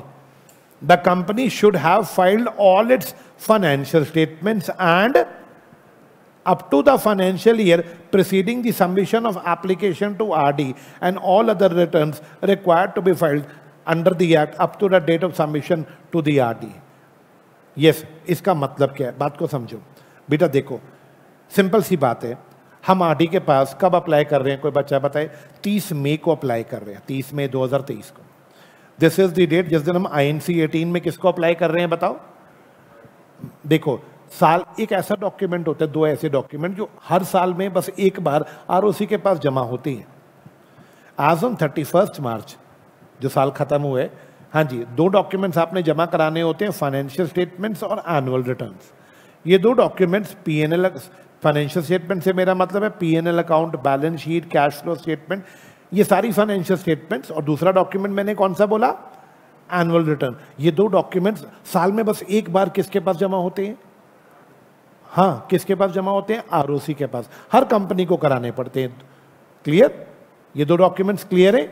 लॉ मेकर कहते हैं इसके अलावा और भी कुछ कागज होते हैं, वो तो रेगुलर जमा कराती ही रहती है कंपनी, बट ये 2 डॉक्यूमेंट्स तो एनुअल जमा होते हैं। इनके लिए मैं लिख सकता हूँ these are annual filing, annual basis पे फाइल होती है। अब लॉ क्या कह रहा है, बात को समझो। लॉ कह रहा है जिस दिन आप अप्लाई कर रहे हो, मेक श्योर, RD को अप्लाई करने से पहले मेक श्योर क्या कंपनी ने अपने सारे डॉक्यूमेंट्स जो उसको जमा कराने जरूरी होते हैं ROCs के पास पहले से, कन्वर्जन से रिलेटेड बात नहीं है भाई, P&L अकाउंट तो हर साल जमा कराना है, कन्वर्जन करो या कॉमन फास्ट ना करो। लॉ मेकर बस इतना कह रहे हैं, कन्वर्जन की एप्लीकेशन देने से पहले क्या ये कंपनी डिफॉल्टर कंपनी तो नहीं है? मतलब क्या इसने अपनी फाइनेंशियल स्टेटमेंट्स और एनुअल रिटर्न्स और बाकी सारे रिटर्न्स जो हर साल जमा होते हैं किसके पास, क्या वो जमा करा रखे हैं ना पहले से जमा हुए पड़े हैं? ये कंपनी डिफॉल्टर तो नहीं। सर करा रखे थे, कोई डिफॉल्ट नहीं था। वाह, सब कुछ करा रखा था। हाँ भाई निर्भय, सब कुछ पहले से जमा करा रखा था, टाइम पे सारे डॉक्यूमेंट जमा थे। क्या INC 18 में अप्लाई कर दूं? आवाज नहीं आई। एग्जाम्पल 2, नहीं सर डिफॉल्ट चल रहा है। क्या डिफॉल्ट चल रहा है? सर 21-22 की, 22-23 की, 2 ईयर्स की फाइनेंशियल स्टेटमेंट अभी तक जमा ही नहीं हुई। हो, आपकी पुरानी फाइनेंशियल स्टेटमेंट अभी तक जमा नहीं कराई, पेनल्टीज तो लगी रही होंगी आपके ऊपर। क्या कन्वर्जन के लिए आप अप्लाई कर पाओगे? नहीं। लॉ मेकर ने नोट में इसको क्लैरिफाई किया, in the event of application is made after the expiry of 3 month. अच्छा, ये तो कुछ और बात कर रहे हैं, मेरा डाउट। यस, मेरा ये नोट तो कुछ और कह रहे हैं। बच्चे, अगर कंपनी का डिफॉल्ट चल रहा है तो आप लोग बताओ, क्या अलाउड होगा INC 18 में कन्वर्जन के लिए, या पहले डिफॉल्ट को क्लियर करना पड़ेगा? पहले सारे डिफॉल्ट्स क्या करने पड़ेंगे? कमन फास्ट क्लियर करने पड़े। आवाज नहीं आई। मेरा सिर्फ एक छोटा सा सवाल है, मेरा एक छोटा सा सवाल है। खाना खाना है, हाथ धो के आओ। मुझे जवाब चाहिए। जो कंडीशन मैंने लगाई, खाना खाना है तो हाथ धो के आओ, क्या इसका खाने से रिलेशन है? खाना खाना है तो पहले हाथ धो के आओ, क्या इसका खाने से रिलेशन है? बिल्कुल, हाथ धो के साफ हाथ होने चाहिए। एग्जाम्पल 2, खाना खाना है तो पहले होमवर्क कंप्लीट कर लो। खाना खाना है तो पहले होमवर्क कंप्लीट कर लो। अब मुझे एक बात बताओ, होमवर्क का खाने से क्या लिंक है? मुझे जवाब दो जल्दी से इस बात का, प्लीज यार आंसर करो। होमवर्क कंप्लीट करोगे तो खाना खा लेना, नहीं तो खाना नहीं मिलेगा। खाना खाना है तो पहले होमवर्क कंप्लीट करो। इन दोनों में, खाना खाने और होमवर्क में कोई तालमेल है? खाना खाना है तो हाथ धो के आओ, क्या उनमें लिंक लग रहा था आपको, लॉजिक लग रहा था? बट खाना खाना है तो होमवर्क पहले कंप्लीट करो, कोई ऐसा वो नहीं है, लिंक नहीं है। बट एक जबरदस्ती की कंडीशन लगा रखी है कि जब तक होमवर्क कंप्लीट नहीं करोगे, ऐसे ही जब तक एनुअल रिटर्न फाइल नहीं करोगे तब तक कन्वर्जन के, हालांकि कन्वर्जन का एनुअल रिटर्न के साथ कोई लिंक नहीं है। क्या बात समझ आ रही है? लेकिन बस एक जबरदस्ती की कंडीशन ठोक रखी है। बस यही कह सकते हो, डिफॉल्टर नहीं होनी चाहिए कंपनी। क्लियर? चला जाए आगे। In the event of application is made after the expiry of 3 months from the date of preceding financial year, yes, to which the financial statements has been filed. दोबारा, in the event the application is made after the expiry of 3 months from the date of preceding financial year to which application has been filed, a statement to financial position duly certified by chartered accountant not preceding 30 days of the application shall be attached. मतलब इसका क्या है? सब बच्चे इधर board पे देखो, मेरा डाउट, आप कब अप्लाई कर रहे थे? 31 मार्च 2023 को फाइनेंशियल स्टेटमेंट्स क्लोज हो चुकी थी। अब 30 मई की जगह 3 महीने आगे चले जाओ, आप अप्लाई कर रहे हो ROC को 1 जुलाई को। मुझे सिर्फ एक बात का जवाब देना, RD को अप्लाई कर रहे हैं 1 जुलाई को। सब बच्चे बताओ, फाइनेंशियल ईयर खत्म हुए, पिछला फाइनेंशियल ईयर खत्म हुए, क्या 3 महीने से ज्यादा हो चुके हैं? लॉ कहता है, और ऊपर वाले एग्जाम्पल में देखना, पिछला फाइनेंशियल ईयर खत्म हुए, अभी 3 महीने से ज्यादा नहीं हुए। अब बात को समझना, जो बात मैं बोलूंगा। लॉ कहता है, अगर जिस दिन तुम अप्लाई कर रहे हो INC 18 में, एक बार चेक कर लो 31 मार्च यानी पिछला साल खत्म हुए कितने दिन हो चुके हैं। अगर 3 महीने से ज्यादा हो चुके हैं तो एक काम करना, अपने CA को बोलना, CA साहब लिख के दे दो। I repeat my word, CA साहब कि कंपनी की फाइनेंशियल पोजीशन बिल्कुल ठीक है। फाइनेंशियल पोजीशन कंपनी की बिल्कुल क्या है? कमन फास्ट। CA साहब लिख के दे दो कि कंपनी की क्या बिल्कुल ओके है, कमन फास्ट फाइनेंशियल पोजीशन। CA साहब लिख के देंगे कि कंपनी की फाइनेंशियल स्टेटमेंट बिल्कुल ओके है। मेरा डाउट, अब इस लाइन को अभी आपको समझ नहीं आएगी पूरी बात। A statement of financial position duly certified by, financial position बिल्कुल ओके है, ये स्टेटमेंट कौन देगा? कंपनी का चार्टर्ड अकाउंटेंट। क्या बात clear? Made up to a date, बिल्कुल लेटेस्ट होनी चाहिए। हाँ जी, not preceding 30 days of the application shall be attach. मेरा डाउट बेटा, ये जो स्टेटमेंट देंगे CA साहब, ये मैक्सिमम कितने दिन पुरानी हो सकती है?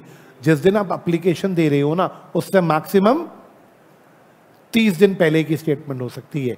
मतलब हम अप्लाई कब कर रहे थे RD को?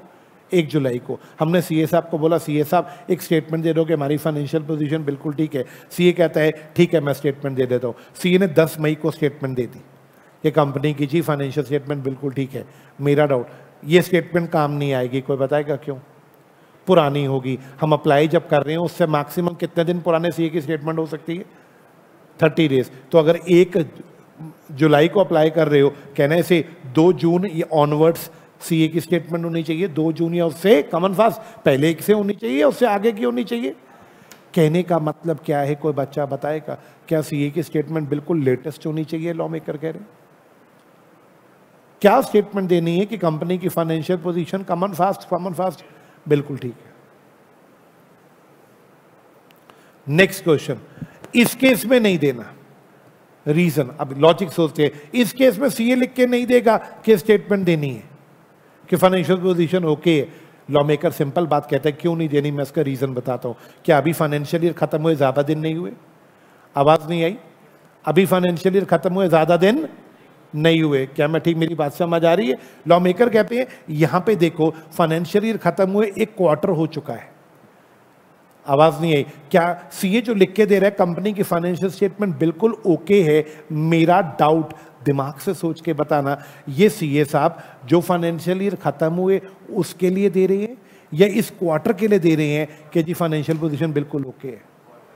यस, इस क्वार्टर के लिए दे रहे हैं। सीए साहब को क्वार्टर के लिए यानी 3 महीने की फिगर्स वो बिना देखे दे रहे हैं स्टेटमेंट, या उन्होंने 3 महीने की पहले परफॉर्मेंस देखी होगी फिर वो बोल रहे होंगे? आवाज नहीं आई? देखी होगी। क्या बात क्लियर? ऊपर वाले केस में सीए के लिए स्टेटमेंट देना पॉसिबल ही नहीं है क्योंकि क्वार्टर अभी खत्म नहीं हुआ, अभी 1.5-2 महीने हुए होंगे। ऊपर देख लो ना आप, क्या मैं बोल सकता हूं सिर्फ 2 महीने हुए हैं अभी तक? अभी तो क्वार्टर पूरा ही नहीं हुआ। कंपनी अपने क्वार्टर की ना फाइनेंशियल स्टेटमेंट्स बनाती हैं। कंपनी ने तो क्वार्टर का रिजल्ट अभी तैयार नहीं किया होगा, तो सीए किस बात की आपको फाइनेंशियल पोजीशन दे देगा? कम से कम 1 क्वार्टर होना चाहिए। अगर आप रिमेंबर बस वन थिंग सिंपल सी, जिस दिन आप आईएनसी 18 में अप्लाई कर रहे हो वो दिन और 31 मार्च, अगर इन दोनों के बीच में मिनिमम 1 क्वार्टर का गैप है तो उसे 1 क्वार्टर पे किसको अपनी रिपोर्ट देनी होगी? सीए को, कि जी कंपनी की फाइनेंशियल पोजीशन बिल्कुल क्या है, कॉमन फास्ट ठीक है। मेरा डाउट, बोलो बच्चे, क्या ये बात क्लियर है? हाँ, अब सीए साहब जो स्टेटमेंट देंगे, अब देखो इस बच्चे ने कहा 30 दिन वाली बात क्लियर करो। लो मैं इसके लिए क्लियर करता हूं। 31 मार्च 23 को हमारा फाइनेंशियल ईयर क्लोज हो गया। आईएनसी कॉमन फास्ट 18 में कॉमन आईएनसी 18 में हम आरडी को अप्लाई कर रहे हैं, लेट अस से 1 अगस्त को। अब बताओ, सीए साहब कहते हैं जी मैं आपको कॉमन फास्ट अप्रैल मई जून, ये 3 महीने की कॉमन फास्ट आपका ये जो क्वार्टर है अप्रैल मई और जून, मैं आपको 30 जून को क्या देने को तैयार हूं? Common fast. मैं स्टेटमेंट दे देता हूं कि कंपनी की फाइनेंशियल पोजीशन बिल्कुल क्या है, कॉमन फास्ट ओके। सीए साहब आप 30 जून को स्टेटमेंट दे रहे हो, हम अप्लाई कब कर रहे हैं? कितना गैप आ रहा है, कोई बच्चा बताएगा? 1 महीने 2 दिन का गैप आ रहा है, यानी मैक्सिमम डेज में बोलूं तो 32 या 33 डेज का गैप आ रहा है। सीए साहब आप जो स्टेटमेंट दे रहे हो थोड़ा लेट नहीं दे सकते आप? मतलब इतना लेट दे दो कि कॉमन फास्ट आपकी स्टेटमेंट और आईएनसी 18 के बीच में जो गैप है वो 30 दिन से ज्यादा ना जाए। मेरा नोट, इसका मतलब सीए साहब ने कहा ठीक है जी मैं काम करता हूं 5 जुलाई को स्टेटमेंट दे देता हूं। मैंने कहा बिल्कुल ठीक है, 5 जुलाई और 1 अगस्त, मेरा डाउट 24 दिन का गैप है सिर्फ। आप सब बच्चे बताओ, जब आरडी के पास एप्लीकेशन जाएगी उसमें अगर सीए ने जून की जो सीए की स्टेटमेंट है वो जून की हुई तो ज्यादा अच्छी लगेगी देखने में। ये आरडी को एप्लीकेशन कब जा रही है और आरडी को सीए की रिपोर्ट अगर जून की या मई की मिलेगी वो ज्यादा अच्छी लगेगी देखने में, या जुलाई की होगी तो ज्यादा अच्छी वो लगेगी? आरडी को भी लगेगा नियरेस्ट है, लेटेस्ट है बिल्कुल। क्या मेरे बच्चों बात क्लियर? आरडी साहब से, आरओ सीए साहब से बोलना सर मैक्सिमम 30 डेज पुरानी देना, उससे ज्यादा पुरानी प्लीज मत देना। हाँ जी,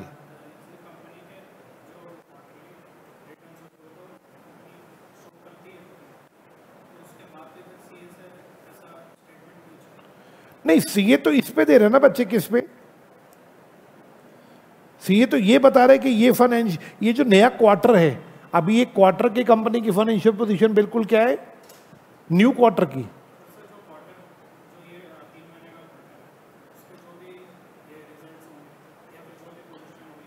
कंपनी उसकी क्वार्टर की पोजीशन पब्लिक को नहीं करती। क्वार्टर की रिजल्ट्स न्यूज़पेपर में डालना चाहे कंपनी डाल सकती है, नहीं डालना चाहे ना डाले। और बेसिकली वो जो क्वार्टर का रिजल्ट होता है वो तो अभी ऑडिटेड नहीं होता, वो तो गलत भी हो सकता है। कौन कंफर्म करेगा ये ठीक है, ये फाइनेंशियल पोजीशन सीए साहब देंगे। क्लियर? चलें आगे। मेरा डाउट अब बताओ जी क्या रह गया, मेरा डाउट जल्दी से आ जाओ। जब आप इतना सारा सामान देखो, एक बार जरा मुझे यहां बता देना, ये देखो जी मैंने मेरा सवाल देखो जी, मैंने न्यूज़पेपर एडवर्टीजमेंट तक तो समझ लिया था, है ना। उसके बाद हमने कोई मेन पॉइंट उठाया, 7th पॉइंट न्यूज़पेपर में छाप दिया था, INC 19 में आरडी के पास जमा करा दिया था। हाँ जी, अब हमने क्या सीखा, अगर एप्लीकेशन जो हम दे रहे हैं वो 3 मंथ से ज़्यादा पुरानी हो, 3 महीने बाद दे रहे हैं, फाइनेंशियल ईयर 31 मार्च के 3 महीने बाद जा रहे हैं हम एप्लीकेशन देने, तो हमें सीए साहब से क्या लेनी है, फाइनेंशियल पोजीशन पे एक रिपोर्ट लेनी है। और ये रिपोर्ट मैक्सिमम 30 डेज ओल्ड हो सकती है, उससे ज़्यादा ओल्ड ये रिपोर्ट नहीं हो सकती। क्लियर? मेरा आप आगे पढ़ सकते हो, मैं नहीं पढ़ूंगा आगे, मैं पहले समअप करूंगा यहाँ तक जो मैंने समझाया। एसआर की कॉपी, एसआर पास करना है, एसआर की कॉपी, एसआर से पहले जो नोटिस भेजेंगे उसके साथ क्या लगा के भेजनी है, साथ में कुछ अथॉरिटीज़ को आपने नोटिस भेजना है। यदि उन अथॉरिटीज़ को ऑब्जेक्शन है तो वो अपना ऑब्जेक्शन कमन फास्ट, वहाँ पे 60 दिन लिखा था, वो लोग अपना ऑब्जेक्शन आरडी को 60 दिन में दे सकते हैं। क्लियर? मेरा आरडी कंपनी को भी बुलाएगा। INC 18 में जब हम आरडी के पास अप्लाई करेंगे तो कुछ डॉक्यूमेंट्स लगा के देंगे, साथ में एक प्रूफ भी लगा के देंगे कि हमने सारी अथॉरिटीज़ को नोटिस भेजा है। जो INC 18 की कॉपी हमने आरडी के पास जमा कराई है वो सेम कॉपी हम किसके पास जमा कराएंगे, ROC के पास। मेरा INC 18 में कॉपी जमा कराने के 7 दिन के अंदर अंदर हमें न्यूज़पेपर में एडवर्टीजमेंट देना है और वेबसाइट पे भी डालना है, और डालते ही INC 19 में हम ये सब कुछ किसको बता देंगे, आरडी को। यदि 31 मार्च क्लोज हुए 3 महीने से ज़्यादा हो चुके हैं तो मेरा डाउट सीए से एक फाइनेंशियल पोजीशन पे एक रिपोर्ट तैयार करवा देनी है, और वो रिपोर्ट मैक्सिमम 30 डेज पुरानी हो सकती है। 30 डेज मतलब INC 18 में जिस दिन हम अप्लाई कर रहे हैं उससे मैक्सिमम 30 दिन पुरानी हो सकती है। चलूँगा आगे, कुछ आ रहा है समझ, येस और नो? अब क्या रह गया, अब तो पॉइंट्स इजी हैं, GHIJ बिल्कुल पिद्दू से है। जैसे ही एप्लीकेशन आरडी के पास आएगी, आरडी ऑर्डर सुना देगा। आरडी हो सकता है आपकी कन्वर्जन को अलाउ कर दे, और अलाउ करते समय आरडी कुछ भी टर्म्स एंड कंडीशंस जो फैक्ट्स और सर्कमस्टांसेस के आधार पे सही लगेंगे वो शर्तें आप पे लगा सकते हैं। हो सकता है आरडी जी पॉइंट कहता है आरडी आपकी एप्लीकेशन देखेगा, सारे कागज चेक करेगा, और अगर उसको सही लगेगा तो वो आपको कन्वर्जन की परमिशन दे देगा। बट परमिशन देते समय आपकी सिचुएशन, फैक्ट्स और सर्कमस्टांस को देख के हो सकता है आप पे कोई टर्म एंड कंडीशंस लगा दे। कौन? आरडी लगा दे। लेकिन क्या कोई भी टर्म एंड कंडीशन लगाने से पहले वो कंपनी, मेरा डाउट, आपको कंपनी को बोले एक अपॉर्चुनिटी ऑफ बीइंग हर्ड देगा। एग्जांपल, क्या वो ऐसा बोल सकता है तू चैरिटी से नॉर्मल कंपनी में कन्वर्ट हो रही है, शर्त जितने बच्चों को, मेरा एग्जांपल था बच्चों को पढ़ाती थी ये कंपनी, गरीब बच्चों को, क्या शर्त ऐसी हो सकती है कि नॉर्मल से प्रॉफिट मेकिंग कंपनी में कन्वर्ट होना अलाउड है, लेकिन इन बच्चों का, जो गरीब बच्चों का कोर्स पेंडिंग है, पहले वो सारा कोर्स कंप्लीट करो। Company opportunity of being heard देगा, तुम्हें कोई प्रॉब्लम तो नहीं है, तुम प्रॉफिट मेकिंग में कन्वर्ट हो जाओ, लेकिन जिन बच्चों का आधा अधूरा कोर्स पड़ा है कम से कम वो तो करा दो पूरा। यस, आवाज नहीं आई? ऑन रिसीट आरडी का जैसे ही अप्रूवल मिल गया, मेरा doubt, company shall convene a general meeting और एसआर पास करके वो मेमोरेंडम और आर्टिकल ऑल्टर कर लेगी। अब मतलब एक मिनट, एक एसआर तो ऊपर पास हुआ था, किस चीज का एसआर था? कन्वर्जन के लिए। अब एक नया एसआर किसके लिए पता है? आरडी का अप्रूवल मिलने के बाद कंपनी जर्नल मीटिंग बुलाएगी और उसमें अपना मेमोरेंडम भी ऑल्टर करेगी, और आपको तो पता है मेमोरेंडम आर्टिकल ऑल्टर करने के लिए क्या पास होता है? एसआर। सर फिर वो फर्स्ट वाला एसआर किसके लिए पास हुआ था? सबसे पहले ए पॉइंट में वो कन्वर्जन की परमिशन थी। मेरा डाउट, अब आप बताओ, एसआर पास होगा, मेमोरेंडम आर्टिकल ऑल्टर किए जाएंगे और उसके बाद कंपनी इसके बाद रजिस्ट्रार के पास जाएगी और सारे डॉक्यूमेंट्स, मेमोरेंडम फाइल किया होगा, ऑल्टर किया होगा, आर्टिकल ऑल्टर किया होगा, सब कुछ आरओसी को दे आएगी। साथ में कंपनी एक डिक्लेरेशन भी दे के आएगी कि हमने, आरडी साहब ने जो कंडीशंस लगाई थी ना, हमने उनकी कंडीशंस को एडहर किया। एडहर मतलब फॉलो किया। ये पॉइंट दोबारा बोलो, क्या बोलता है ये पॉइंट? अगर आरडी ने आपको अप्रूवल दे दिया कि जाओ कंपनी कन्वर्ट हो जाओ, लो मेरा डाउट, आपको आरडी का अप्रूवल मिल गया, अब क्या होगा? आरडी का अप्रूवल मिल गया, जर्नल मीटिंग बुलाओ, एसआर पास करके एमओए, और यार मुझे एक बात बताओ, एमओए और एओए में क्या ऑल्टर होगा?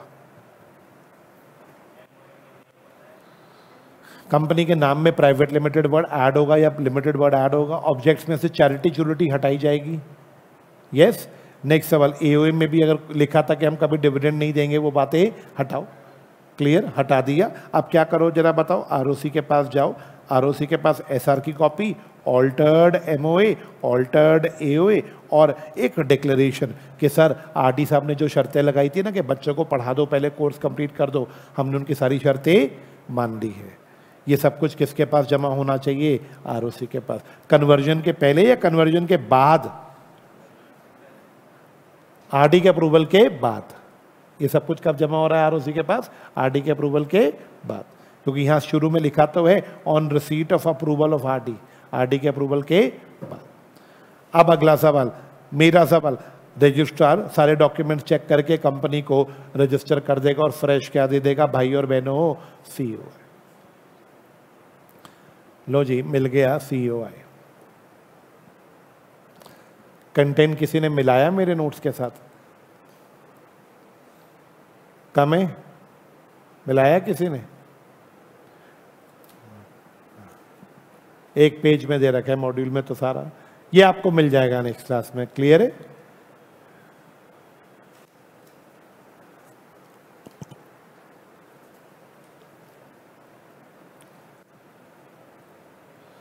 हाँ जी, कैन वी नाउ प्रोसीड? हाँ जी भाई, आवाज नहीं आई। अब हमारा कन्वर्जन में के साथ हमारा लाइसेंस कंपनी खत्म हो गया, लाइसेंस कंपनी खत्म हो गया। एक पिद्दू सा टॉपिक अब हम करेंगे, नाम है 1 पर्सन कंपनी। सब बच्चे नोट्स निकाल लो।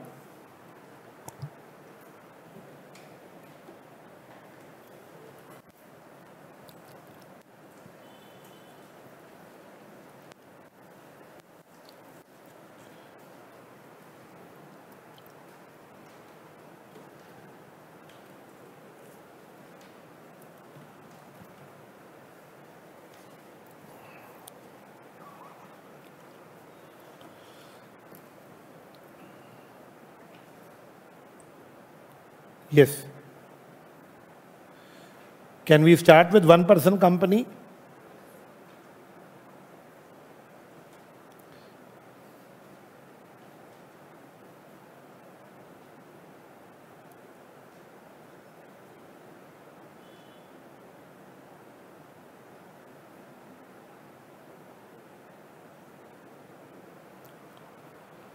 क्या हुआ? हाँ जी, ज्यादा हो रहा है कुछ क्या? लास्ट में जो कंपनी बची है वो कौन सी कंपनी है हमारी, बताओ? 1 पर्सन कंपनी। मेरा डाउट, हमने फाउंडेशन लेवल पे पढ़ी है ये कंपनी, मैं सिर्फ कुछ सवाल पूछता जाऊंगा, जवाब देना। एक बंदा 1 पर्सन कंपनी बनाना चाहता है, कोई शर्त? वो इंडिया का सिटीजन होना चाहिए।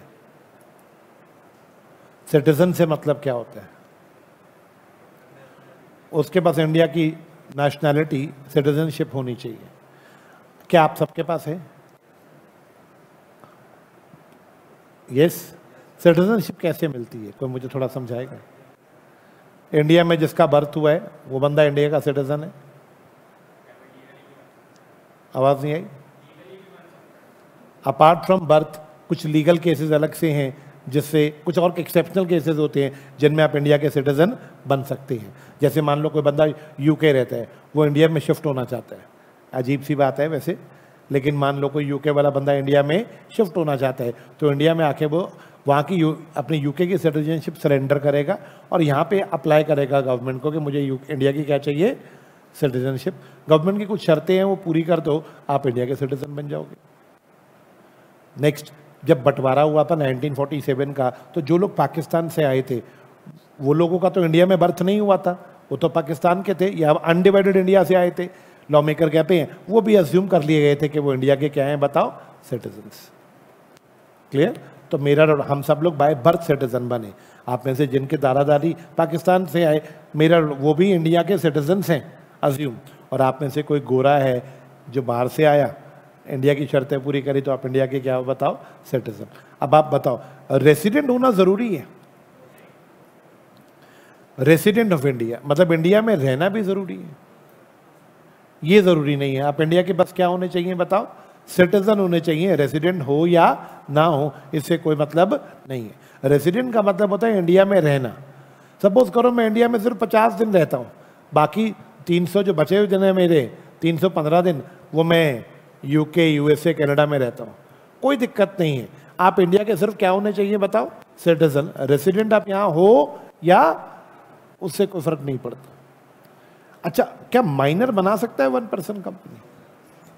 नहीं बना सकता। अच्छा, आप जब भी 1% कंपनी बनाओगे तो आपको अपना एक नॉमिनी रखना होगा। अपना एक क्या रखना होगा, नॉमिनी। मेरा सब बच्चे बताओ बोर्ड पे देख के, नॉमिनी भी क्या इंडिया का सिटीजन होना चाहिए? क्या उसका भी रेसिडेंट होना कंपलसरी नहीं है? रेसिडेंट होना उसका भी क्या है, बताओ, ऑप्शनल। मेरा डाउट, अगला सवाल, क्या माइनर हो सकता है नॉमिनी? अच्छा, डाउट, नॉमिनी का क्या फायदा होता है, कमन फास्ट जल्दी से। यस, जब 1% मरेगा तो उसकी जगह नॉमिनी मेंबर बन जाएगा। अच्छा, नॉमिनी क्या फैमिली मेंबर कोई बनाना है? हाँ भाई, नॉमिनी क्या फैमिली मेंबर को बनाना है? ऐसा कोई जरूरी नहीं है, आप नॉमिनी किसी को भी बना सकते हो। मैं 1% कंपनी बना रहा हूं, अशमीत सिंह, तो मैं कंपनी का क्या हुआ, जल्दी बताओ, मेंबर। नॉमिनी बनाना है, किसको बनाऊं नॉमिनी, जल्दी बोलो। वाइफ? नहीं, वाइफ को नहीं बनाना। मेरी एक सहेली है, बना दूं उसको नॉमिनी, या बीवी को ही बनाना पड़ेगा? आवाज नहीं आई, मैं तो पूछ रहा हूं लॉ आपको, आप बताओ लॉ क्या कहता है। मेरी बीवी है, बीवी को बनाना पड़ेगा या बीवी के अलावा किसी और को भी बना सकते हैं? तो मैंने अपनी फ्रेंड को, फ्रेंड का नाम आप कुछ भी ले सकते हो, मैंने तो फ्रेंड ही लिख दिया। मैंने तो अपना फ्रेंड को अपना क्या बना लिया, बोलो बच्चों, नॉमिनी। क्या बात क्लियर? आवाज नहीं आई? बन गई मेरी 1% company, Ashmeet Singh classes private limited. मैंने बोला था 1% कंपनी एक प्राइवेट कंपनी ही होती है। ब्रैकेट के नीचे ब्रैकेट में क्या लिख लूंगा, ओपीसी, कमन फास्ट। ये मेरे नॉमिनी बन रहे हैं। सब बच्चे बताओ, स्टार्टिंग में इनकॉर्पोरेशन के समय ही 1% कंपनी बना रहा हूँ, स्पाइस प्लस नहीं लगेगा मेरे पे, INC2 लगेगा। क्या इसमें नॉमिनी का नाम लिख लूंगा? इसी में लिख दूंगा मेरा नॉमिनी कौन है, ये फ्रेंड मेरी नॉमिनी है, मैंने लिख दिया। नहीं। नेक्स्ट क्वेश्चन प्लीज बोर्ड पे देख के बताओ, क्या मैं एक से ज्यादा 1% कंपनी बना सकता हूं? मैंने एक 1% कंपनी अपनी फ्रेंड के साथ बना ली। मेरा डाउट, एक और कंपनी बनानी है, Ashmeet Singh transport private limited, 1% company, इसका मैं मेंबर बनना चाहता हूं, अशमीत सिंह। आंसर चाहिए। एक इंसान एक से ज्यादा ओपीसी का मेंबर नहीं हो सकता, sorry, खटाक।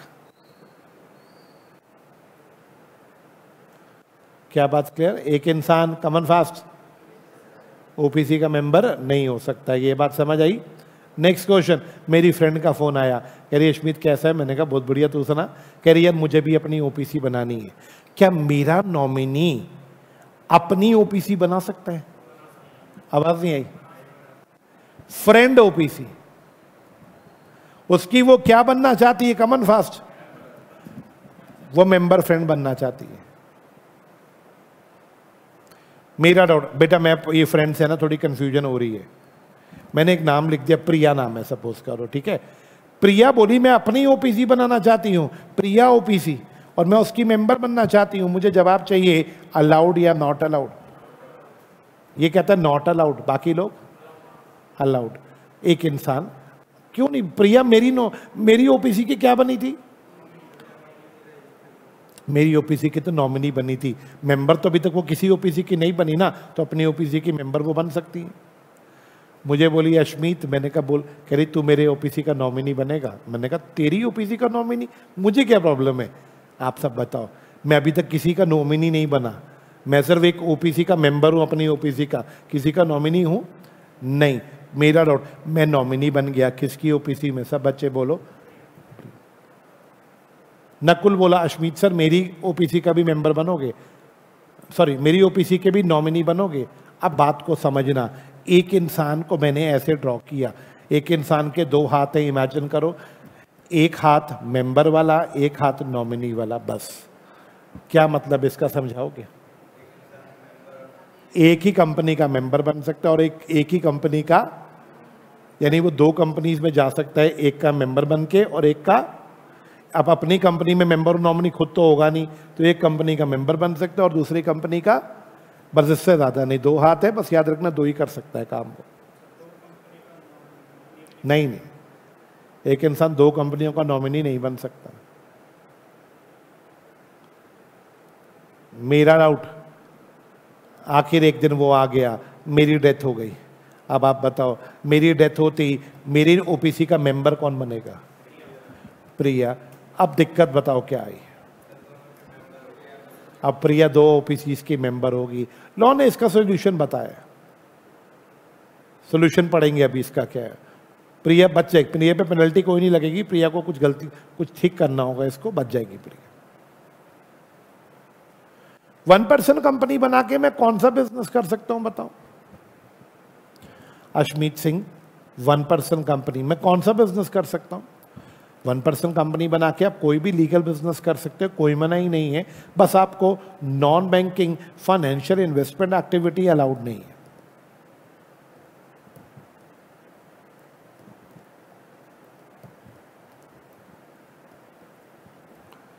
What do I said?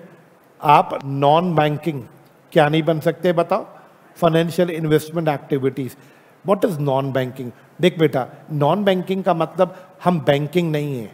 Banking companies क्या होती हैं? जो लोगों से पैसा लेती हैं, यस और नो, रोज रोज पैसा लेती हैं। हम नॉन बैंकिंग हैं, हम लोगों से पैसा नहीं लेंगे रोज रोज, हमारा काम होगा फाइनेंशियल इन्वेस्टमेंट्स का। What is financial investments? हमने ओपीसी बनाई, हमने लोगों से पैसा नहीं लिया। अश्मीत सिंह मेरी ओपीसी है, सब बच्चे बोर्ड पे देखो, मेरी ओपीसी है, मेरा अपना कैपिटल 5 करोड़ का है। Is it okay? मैं क्या करना चाहता हूँ 5 करोड़ की ओपीसी बना के? सब बच्चे बताओ। फाइनेंशियल इन्वेस्टमेंट्स करना चाहता हूँ, मतलब मैं इस 5 करोड़ रुपए से रिलायंस के, टाटा के, इन्फोसिस के, टीसीएस के, इन सब कंपनियों के शेयर खरीदना चाहता हूँ। किसके नाम पे इन कंपनियों के शेयर खरीदना चाहता हूँ? अपने नाम पे नहीं, अपनी ओपीसी के नाम पे। मेरी ओपीसी इन कंपनियों के शेयर खरीद ले।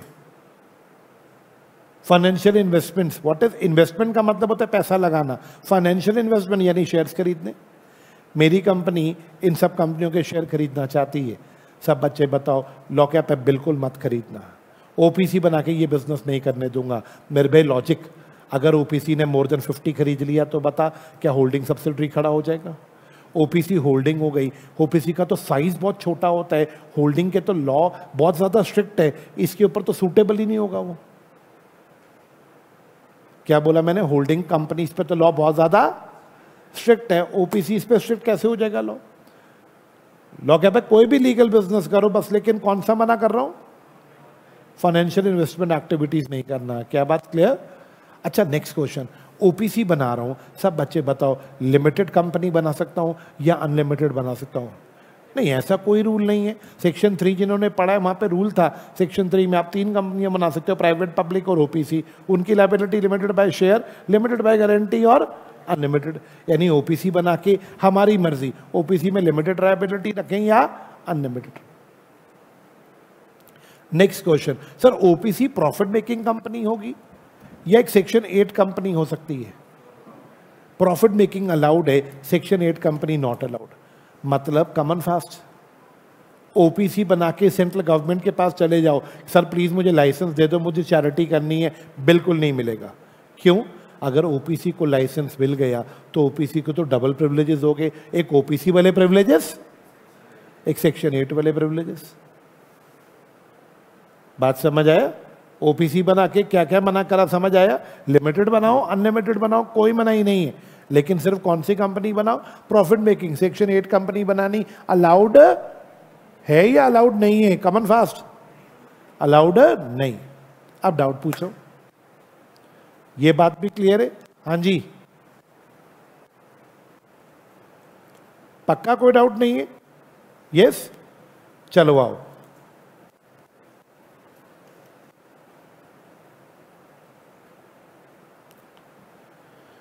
सबसे पहले डेफिनेशन, कॉमन फास्ट क्या कहता है लॉ मेकर, जरा पढ़ना। 1 person company means a company, yes, which has only 1 person as a member. अब मेरा डाउट है इस पे एक, 1 person, आवाज नहीं आई, पर्सन। सब बच्चे बोर्ड पे देख के बताओ, क्या एलएलपी और कंपनी भी पर्सन्स होते हैं? एलएलपी भी एक पर्सन है और कंपनी भी एक पर्सन है। क्या एक एलएलपी अपनी ओपीसी बना सकती है और एक प्राइवेट कंपनी अपनी एक ओपीसी बना ले? क्योंकि ये भी तो पर्सन्स हैं। सिटीजन क्यों नहीं है? एलएलपी इंडिया में रजिस्टर्ड है, कंपनी इंडिया में रजिस्टर्ड है, Indian company is Indian citizen. Assume कर सकते हैं 2 मिनट के लिए, जब इंडिया की कंपनी है तो एक प्रकार से वो तो इंडिया की सिटीजन है। पर्सन की जो डेफिनेशन होती है, पर्सन, पर्सन में एलएलपीज और कंपनीज भी आते हैं। लेकिन मेरा क्वेश्चन क्या था, मैं क्वेश्चन रिपीट कर रहा हूं, क्या एक एलएलपी या प्राइवेट कंपनी अपनी ओपीसी बना सकती है? लॉ ने बिल्कुल मना किया, ये वर्ड लिख के बिल्कुल मना कर दिया। लॉ ने क्या बोला? सिर्फ नेचुरल पर्सन्स को ओपीसी बनानी अलाउड है, यानी एक एलएलपी या एक प्राइवेट कंपनी अपनी ओपीसी नहीं बना सकती। सब कुछ फाउंडेशन वाला ही है, कुछ नया बता रहा हूं? सारा फाउंडेशन वाला ही है, कुछ नया नहीं बताया मैंने अभी तक। फिर मैं पूछ लेता हूं आपसे ही सारा कुछ। ओके, आओ। मेरा doubt, only 1 person company means a company which has only 1 person as a 1 person company को क्या कंसिडर किया जाएगा? इनके मेमोरेंडम में बाकी रिक्वायरमेंट्स तो सारी फॉलो हो गई ही होंगी। साथ में किसका नाम मेंशन करना होता है इनको बताओ? नॉमिनी का। याद आई ये बात? इनके मेमोरेंडम में नॉमिनी क्लॉज होना, आवाज नहीं आई, जरूरी है। क्या मेरे बच्चे 4th पॉइंट पे चले? हाँ, only a natural person who is Indian citizen whether resident in India और अदरवाइज। अदरवाइज मतलब नॉट, चाहे रेसिडेंट है या नहीं है। बस 2 पर शर्तें, नेचुरल होना चाहिए और इंडिया का क्या होना चाहिए। ऐसे लोग ही ओपीसी बना सकते हैं, मतलब ओपीसी के मेंबर हो सकते हैं, और ऐसे ही लोग नॉमिनीज भी हो सकते हैं। नॉमिनी भी नेचुरल पर्सन होगा, इंडिया का सिटीजन हो। सर वैसे रेसिडेंट किसको बोलते हैं? रेसिडेंट बोलते हैं उसको जो इंडिया में कम से कम पिछले साल 120 दिन रह के गया हो। जिसने इंडिया में कम से कम कितने दिन रहा हो? प्रीवियस ईयर में 120 डेज। लेकिन वो 120 डेज रहा है तो भी ठीक है, नहीं रहा तो भी ठीक है, क्योंकि रेसिडेंट होना तो जरूरी कॉमन फास्ट नहीं है। सेकेंड एक्सेप्शन का आज के जमाने में कोई रेलेवेंस नहीं है। अमेंडमेंट जब आई थी तब रेलेवेंस था, आज रेलेवेंस नहीं है। मेरा नेक्स्ट सवाल बताओ जी। A natural person shall not be member of, common fast, shall not be member of more than at any point of time, and the same person shall not be nominee of more than। एक इंसान maximum एक ही OPC का member हो सकता है और एक ही OPC का कॉमन फास्ट, आवाज नहीं आई, नॉमिनी हो सकता। लेकिन ये वाला पॉइंट वो आ गया, मैं मर गया, प्रिया को 2 ओपीसी मिल गई, तो अब क्या होगा जरा पढ़ना। वेयर अ नेचुरल पर्सन, मेरे एग्जांपल में Priya, become a member in OPC in accordance with this rule, becomes a member in another OPC। एक ही लड़की, एक ही मेंबर 2 जगह मेंबर बन गया। बिकॉज बाय वर्च्यू का मतलब होता है because of his being nominee in that OPC. मेरी ओपीसी की नॉमिनी थी, मेरे मरते ही वहां पे भी मेंबर बन गई। तो अब क्या होगा, प्रिया को 180 डेज मिलेंगे, 180 दिन में एलिजिबिलिटी क्राइटेरिया मीट करने। What is eligibility criteria meet करने, कोई बच्चा सोच के बताए। प्रिया को दो दो ओपीसी मिल गई, क्या एक ओपीसी छोड़नी पड़ेगी? यानी एक ओपीसी बेच दे, ऑप्शन 1। ऑप्शन 2, दोनों ओपीसी मर्ज करके एक सिंगल ओपीसी बना ले। आवाज नहीं आई? या तो एक ओपीसी बेच दे या कमन फास्ट। तीसरा, क्या अपने किसी फ्रेंड या रिलेटिव को मेंबर बना के गिफ्ट कर दे ओपीसी। आवाज नहीं आई? खुद नॉमिनी बन जाए और अपने किसी हस्बैंड को बोल दे या फ्रेंड को बोल दे तो इसका क्या बन जा, मेंबर बन जाए। या कुछ नहीं समझ आ रहा तो एक ओपीसी बंद कर दो, वाइंड अप।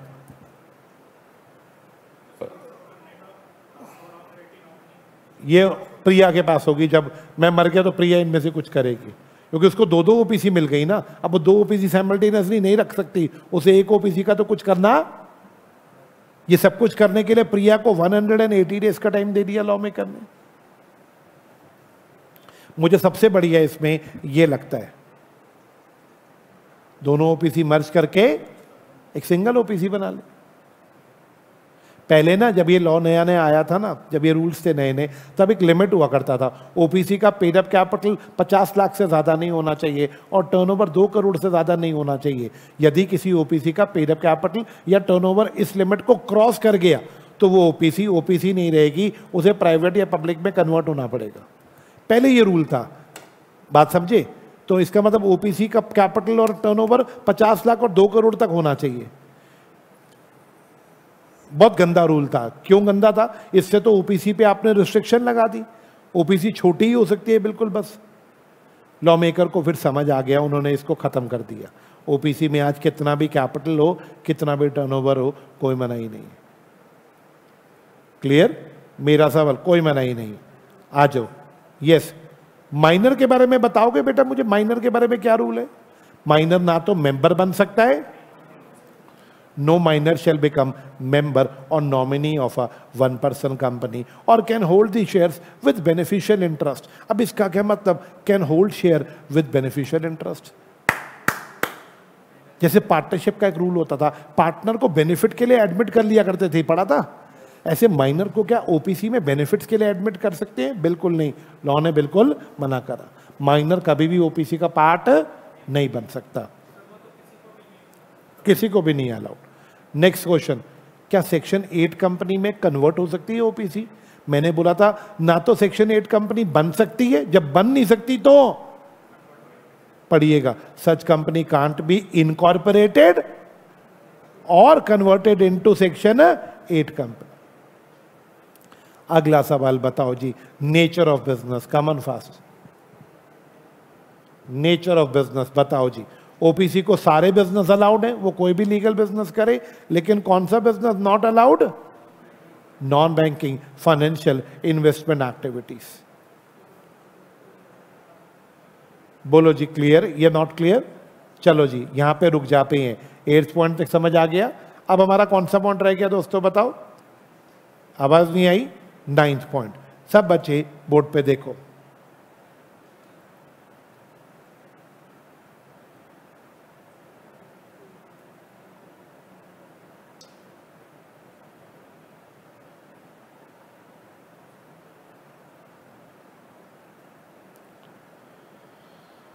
यस,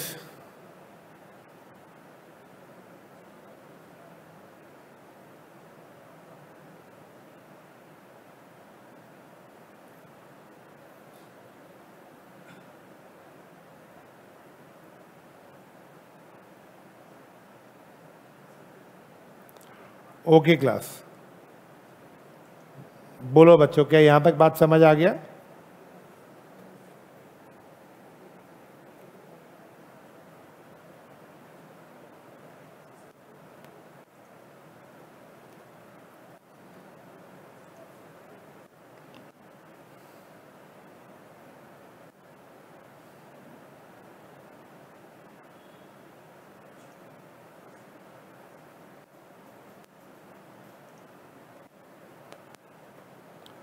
यस, देखो बेटा, एक फॉर्म देखते हैं। आओ, सब बच्चे हेडिंग पढ़ो, क्या फॉर्म है? INC4 किस चीज का फॉर्म है? पढ़ो। 1 person company, change in, common fast.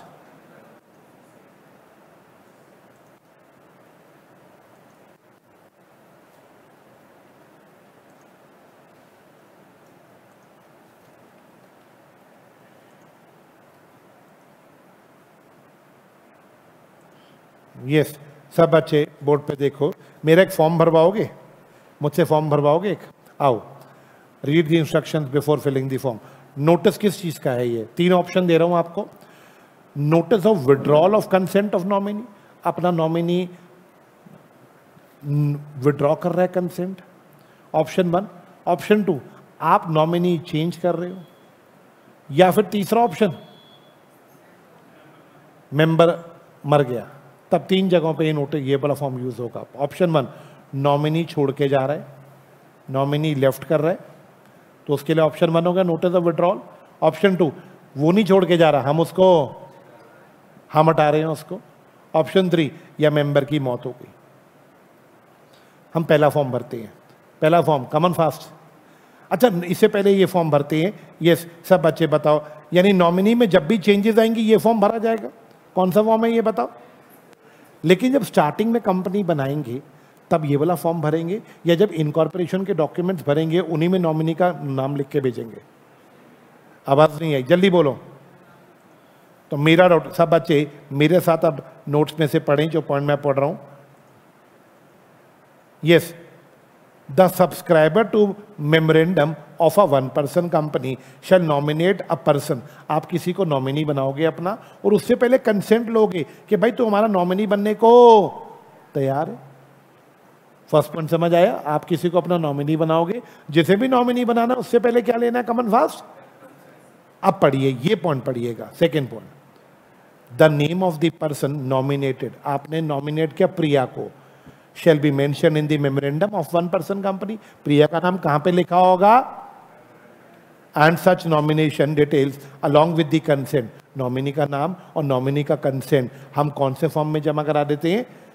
Incorporation के समय। और एक declaration, and the set form along with the fees shall be filed with the registrar. Incorporation के समय मेमोरेंडम और आर्टिकल जमा कराएंगे, उसी समय स्पाइस प्लस जो फॉर्म है उसी के अंदर नॉमिनी का नाम और कंसेंट लिख के जमा कराएंगे। यानी नॉमिनी के लिए इनकॉर्पोरेशन के समय कोई अलग से फॉर्म है, या इनकॉर्पोरेशन डॉक्यूमेंट के अंदर ही उसका डिटेल आ जाएगा? आवाज नहीं आई? स्पाइस प्लस लिख दिया इन लोगों ने, बट प्रैक्टिकली INC2 जो आता है वो यूज होगा। क्लियर? मेरा डाउट, इसका मतलब स्टार्टिंग में जो नॉमिनी बनेगा उसका कंसेंट और उसका नाम इनकॉर्पोरेशन का जो फॉर्म है उसी में जाएगा, अलग से INC4 यूज नहीं होगा। बोलो जी, क्लियर? अब पॉइंट नंबर 3, नॉमिनी छोड़ के जा रहा है। नॉमिनी कह रहा है मुझे जाना है छोड़ के, तो फॉर्म भरे। कौन सा ऑप्शन चूज करूं? फर्स्ट वाला, नॉमिनी छोड़ के जा रहा है। कंपनी का सिन नंबर डाला, AB सिन नंबर डाला, location number of the company ये छोड़े, name of the 1 person company Ashmeet Singh classes private limited, address डाल दिया। मेरा डाउट, जो एड्रेस डाल दिया, ईमेल आईडी डाल दिया, ठीक है? आगे आओ, नोटिस ऑफ नॉमिनी छोड़ के जा रहे हैं, भरो बेटा please. Notice is hereby given that Priya who was nominated as a nominee of Ashmeet Singh has, come on fast, has withdrawn his consent by notice। प्रिया ने नोटिस दिया होगा, उस नोटिस की डेट थी 10 जून 2023। ये किसके नोटिस की date है जल्दी बताओ? प्रिया ने जो विड्रॉ नोटिस दिया होगा कंपनी को कि मैं छोड़ के जा रही हूं। अ कॉपी ऑफ विच, प्रिया के नोटिस की कॉपी, प्रिया का जो नोटिस आया होगा उसकी कॉपी अटैच कर देना। फोर्थ पॉइंट समझ आया? ये INC4। हाँ जी, यस, आवाज नहीं आई? अब बताओ सब बच्चे, अब प्रिया छोड़ के जा रही है, हमने भर दिया, क्या अब हमें उसकी जगह नया नॉमिनी चाहिए होगा? आवाज नहीं आई? साथ में हमने इसको भी टिक लगा दिया, कमन फास्ट। मेरा, अब आप किसको नया नॉमिनी रखना चाहते हो? कमन। प्रिया तो चली गई, प्रिया की जगह रिया को रखना चाहते हैं। चलो, notice is hereby given that Ashmeet Singh member of Ashmeet Singh Classes Private Limited has nominated common fast रिया। डेट बताओ कब से नॉमिनेट किया, वो कब गई थी? 10 जून को छोड़ के गई थी, 15 जून को। as his nominee in place of किसकी जगह पे इसको रखा? प्रिया को। who shall become member of the company मेरे मरने पे। क्या बात clear? he declare that nominee is eligible। तो मेरा डाउट, जब भी नॉमिनी चेंज होगा, छोड़ के जा रहे तो भी INC 4, उसकी जगह नया रख रहे हो तो भी INC 4। मेरी बात समझ आया? यस, आवाज ही नहीं आई। Intimation about change of nominee. अब ये क्या पॉइंट है? Intimation about change of nominee, ये भी एक पॉइंट है। Further notice is given that dash of dash has nominated who shall become member. वही नॉमिनी का डिटेल आ रहा है। तो नॉमिनी छोड़ के जा रहा है, नॉमिनी चेंज हो रहा है। हमेशा याद रखना फॉर्म कौन सा यूज होगा? INC 4। क्लियर? अच्छा एक बात बताओ, एक छोटा सा सवाल, नॉमिनी छोड़ के जाएगा, क्या नोटिस देगा कंपनी को कि मैं छोड़ के जा रहा हूं? क्या उस नोटिस की कॉपी अभी हमने पढ़ा था अटैच करनी पड़ेगी? सेकंड, हम जिसे न्यू नॉमिनी चूज करेंगे, क्या उसका कंसेंट लिया जाएगा कि तू नॉमिनी बनने को? क्या उसका कंसेंट भी INC 4 के साथ अटैच होगा? तो INC 4 के साथ नोटिस ऑफ विड्रॉल अटैच होगा पुराने नॉमिनी का, और नोटिस ऑफ कंसेंट अटैच होगा नए नॉमिनी का। बोलो बेटा, नॉट क्लियर या क्लियर? यस और नो? देखो कितना बड़ा फॉर्म है। हाँ जी, कोई फर्क नहीं पड़ेगा, फॉर्म यही यूज होगा।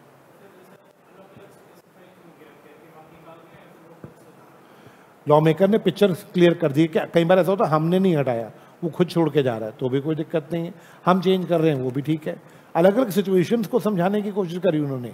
आओ, the person nominated bye subscriber और मेंबर मे विड्रॉ हिज कंसेंट। किसकी बात हो रही है? कौन अपना कंसेंट विड्रॉ कर रहा है?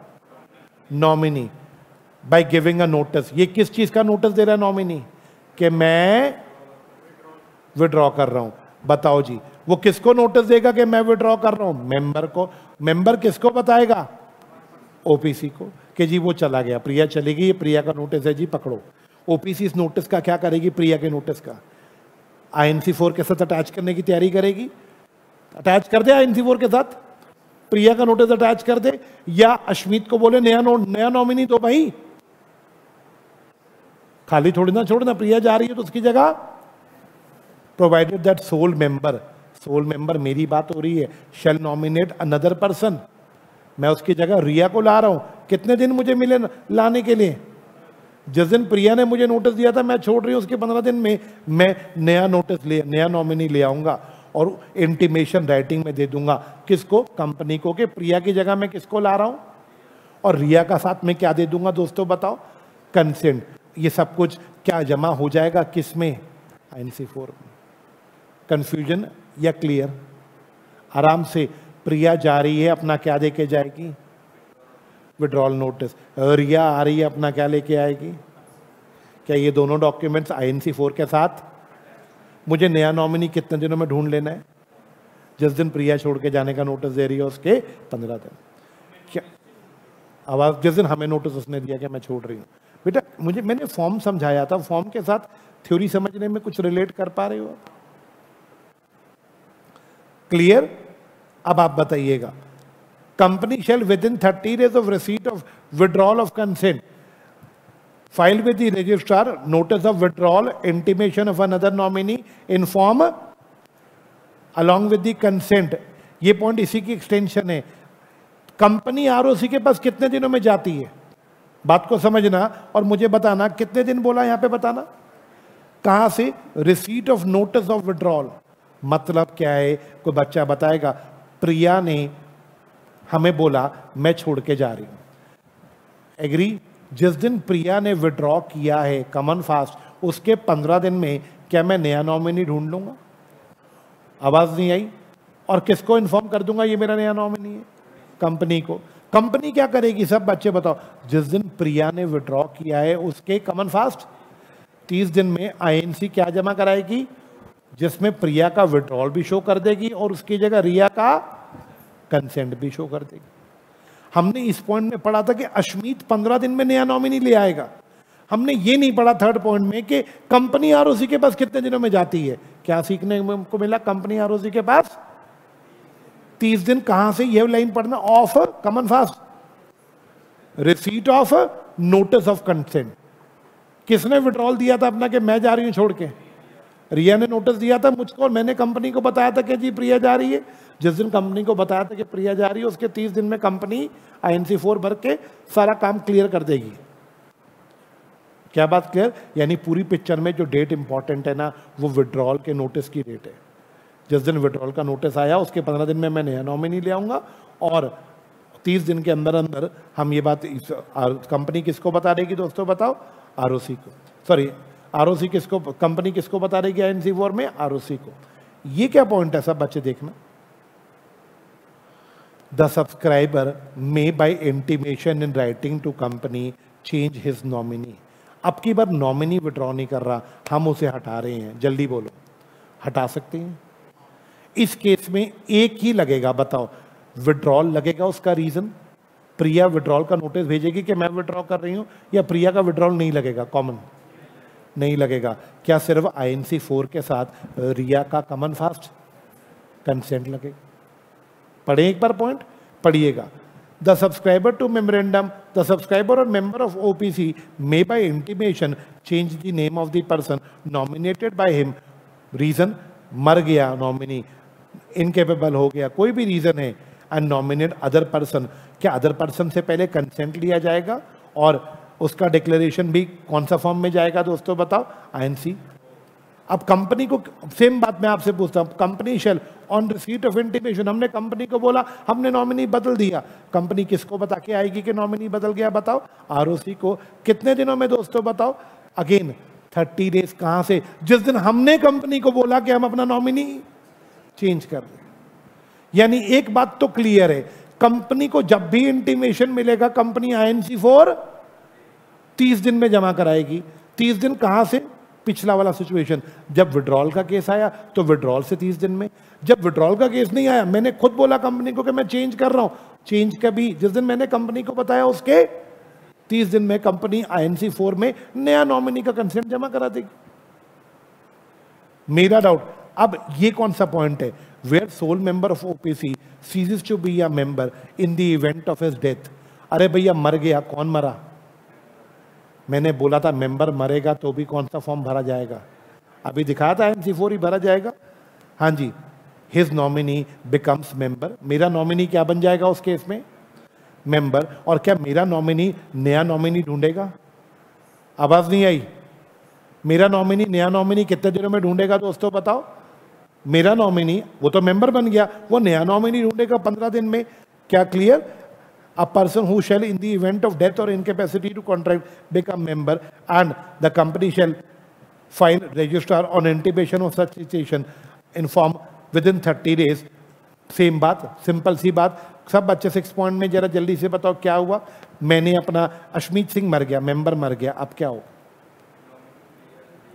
नॉमिनी मेंबर बन गया। अब नॉमिनी अपना क्या ले आएगा? Common fast. न्यू नॉमिनी कितने दिनों में ले आएगा? 15 दिन में। कंपनी को जब ये लोग बताएंगे, कंपनी अगेन कितने दिनों में जाएगी? कंपनी तो 30 दिन में जाएगी। कहां से 30 दिन में? जब कंपनी को चेंज इन मेंबरशिप का पता लगा। जब कंपनी को किसने बताया? रिया ने, कि अश्मीत मर गया, अब उसकी जगह मैं मेंबर बन रही हूं। वहां से 30 दिन में कंपनी किसके पास हो आएगी? आरओसी के पास। कौन सा फॉर्म में? INC4 में। बेटा सिर्फ एक छोटी सी बात लर्न करनी है तीनों पॉइंट्स में। पॉइंट नंबर थर्ड नहीं, सॉरी, हाँ, point number 3rd, 4th, 5th and 6th। 3rd and 4th तो ज्वाइंट है, एक ही पॉइंट है। क्या मेरी बात क्लियर? 3rd एंड 4th तो ज्वाइंट है। अपने पास कौन कौन से पॉइंट है? 3rd, 4th, 5th और 6th। सिर्फ मुझे ये बता दो, मैं आपके सामने 3rd, 4th पॉइंट लिखता हूँ, 5th लिखता हूँ, 6th लिखता हूँ। सब बच्चे बताओ ये क्या कब लगाना है? जब नॉमिनी विड्रॉ कर रहे हैं। ये कब लगाना है? हम चेंज कर रहे हैं। और ये कब लगाना है? जब मेंबर की डेथ हो जाए। जल्दी बताओ। वो विड्रॉ कर रहे हैं, कॉमन फास्ट। कंपनी किसके पास जाएगी? INC4। हम चेंज कर रहे हैं, कंपनी किसके पास जाएगी? मेंबर मर गया, कंपनी किसके पास जाएगी? एग्री? मेरा यहाँ पे विड्रॉ का नोटिस भी लगेगा और न्यू नॉमिनी के कंसेंट का नोटिस भी लगेगा। यहाँ पे सिर्फ, यहाँ पे भी सिर्फ किसका नोटिस लगेगा बताओ? कंसेंट।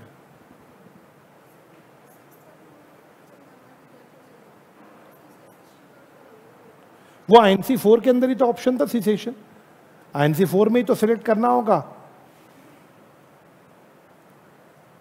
आईएनसी 4 में आपको ये वाला ऑप्शन सिलेक्ट करना होगा, इंटीमेशन ऑफ, और उसके बाद ये भरना होगा, ये देखो पर्टिकुलर्स ऑफ, ये नहीं, particulars of common first new member. New member कौन बना मेरी जगह? प्रिया बनी है, तो प्रिया का सारा डिटेल आएगा, प्रिया का सारा डिटेल आएगा। नया नॉमिनी जो भी बनता है उसका सारा डिटेल्स 8th पॉइंट में आता है, और अगर नया मेंबर कोई बनता है तो उसका डिटेल पॉइंट नंबर 9th में आता है। 1 मिनट सुनूंगा तन्मय, 1 मिनट के बाद। यस, मेरा सब बच्चे बताओ। देखो, कंसेंट मिला नॉमिनी से, वो भी जमा कराना है। आवाज नहीं आई? नॉमिनी चेंज कर रहे हो, वो भी साथ में अटैच करना है। मेंबर मर गया, वो भी अटैच करना है। नॉमिनी विड्रॉ कर रहा है, उसका भी नोटिस अटैच करना है। आप बताओ ना, विड्रॉ कर रहा है तो विड्रॉ का नोटिस, नया किसका नोटिस बताओ? कंसेंट का नोटिस। मेंबर मर गया, उसका नोटिस। हम चेंज कर रहे हैं, उसका नोटिस। ये सारे नोटिस किसके साथ अटैच होते हैं बताओ? आईएनसी के साथ। इसमें कंफ्यूजन क्या है, कोई मुझे बताए? मैंने गलत कर दिया? फॉर्म आपके सामने शेयर कर दिया, फॉर्म शेयर करके गलती कर दी, कोई बताएगा? आवाज नहीं आई? मुझे तो लग रहा है मैंने गलती कर दी, फॉर्म शेयर करके ज़्यादा एलैबोरेट कर दिया। अगर कोई बच्चा इस पूरे पेज का सम अप करे तो कुछ भी तो नहीं है। जब भी नॉमिनी होगा उसका कंसेंट चेंज होगा तो विड्रॉल किसको इंटीमेट करना है? कंपनी को, ताकि कंपनी किसको बता दे? आरओसी को। क्लियर? मेरा डाउट। चलिए जी, यहाँ पे आके हमारा तो चैप्टर खत्म हो गया। हाँ जी,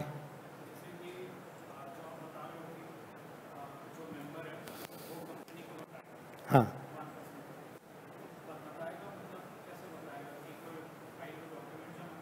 नहीं दोबारा बोलो, क्या क्वेश्चन पूछा आपने?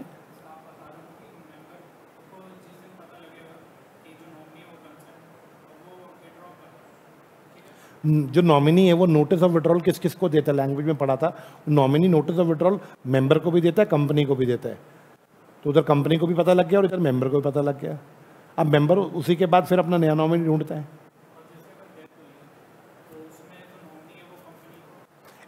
वो कंपनी को इन्फॉर्म करेगा कि मेंबर मर गया है, अब इस नोटिस देगा, एक नॉर्मल नोटिस देगा कि अब मेंबर की डेथ हो चुकी है, तो इसकी जगह पे नया नॉमिनी, नया मेंबर मैं बन रहा हूँ।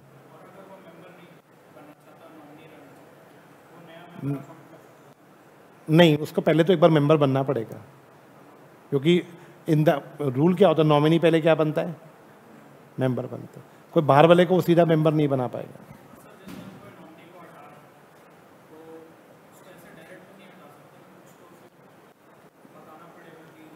लॉ में, कंपनी लॉ में तो प्रोसीजर सीख रहे हैं कि कौन से फॉर्म भरेंगे। वो प्रैक्टिकली क्यों हटा रहे हैं, क्या हटा रहे हैं, वो तो उससे अपने पर्सनल लेवल पे बातें करते रहो। क्यों देना पड़ेगा? नॉमिनी है भाई, कागजों पे तेरा नाम है, कोई तेरे को पैसे थोड़ी नजर से लिए हैं हमने। चलिए, मेरा डाउट कुछ और पूछना है? 2 सवाल।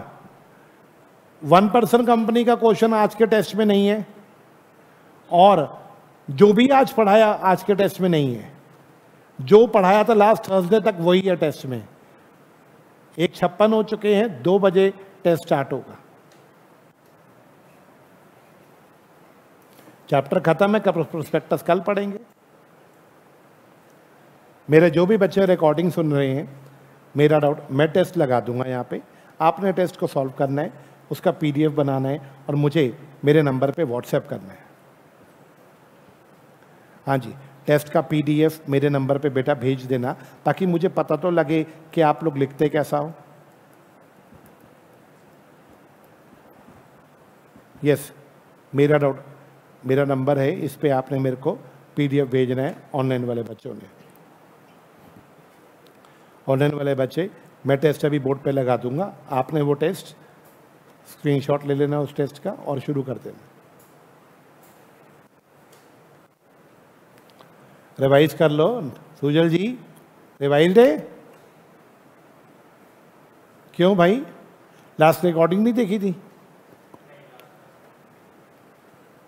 ना रिकॉर्डिंग, ना लाइव, ना फेस टू फेस।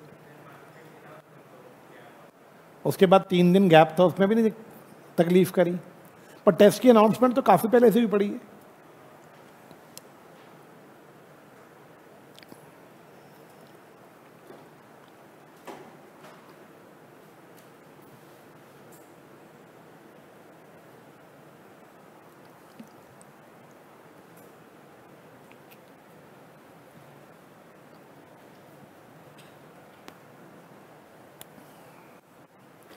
रेडी? दे दूं टेस्ट पेपर?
हाँ जी, can we start?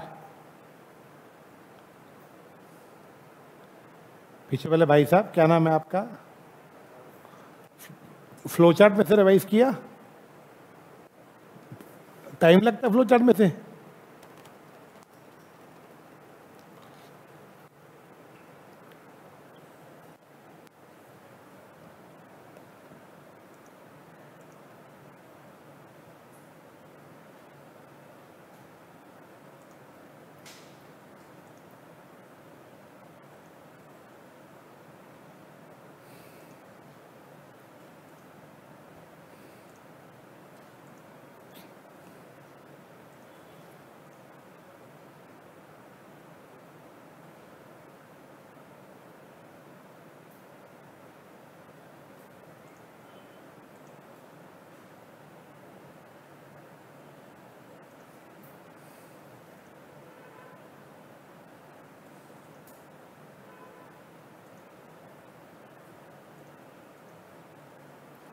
Okay, time starts.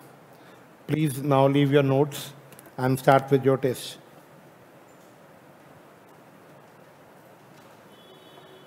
ये लो निर्वेद, आपको क्वेश्चन पेपर दे दो। क्वेश्चन पेपर भैया, उसके पीछे नोट्स हैं प्रोस्पेक्टस के, तो कल ऐसा ना हो कि ये छोड़ के आ जाओ घर पे। प्लीज नोट्स को छोड़ दीजिए।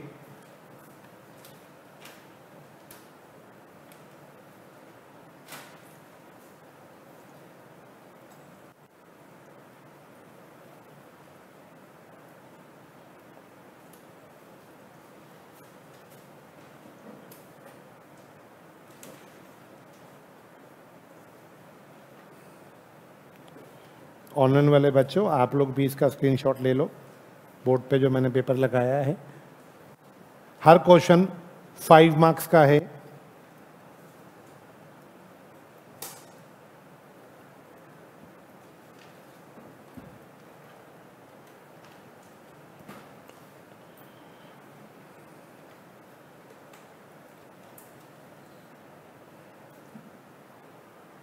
अगर आप लाइव ले रहे हो या रिकॉर्डेड मोड पे ले रहे हैं तो आप लोग प्लीज़ इस टेस्ट को करके मैंने जो नंबर शेयर किए है उस पर मुझे PDF कर दीजिएगा।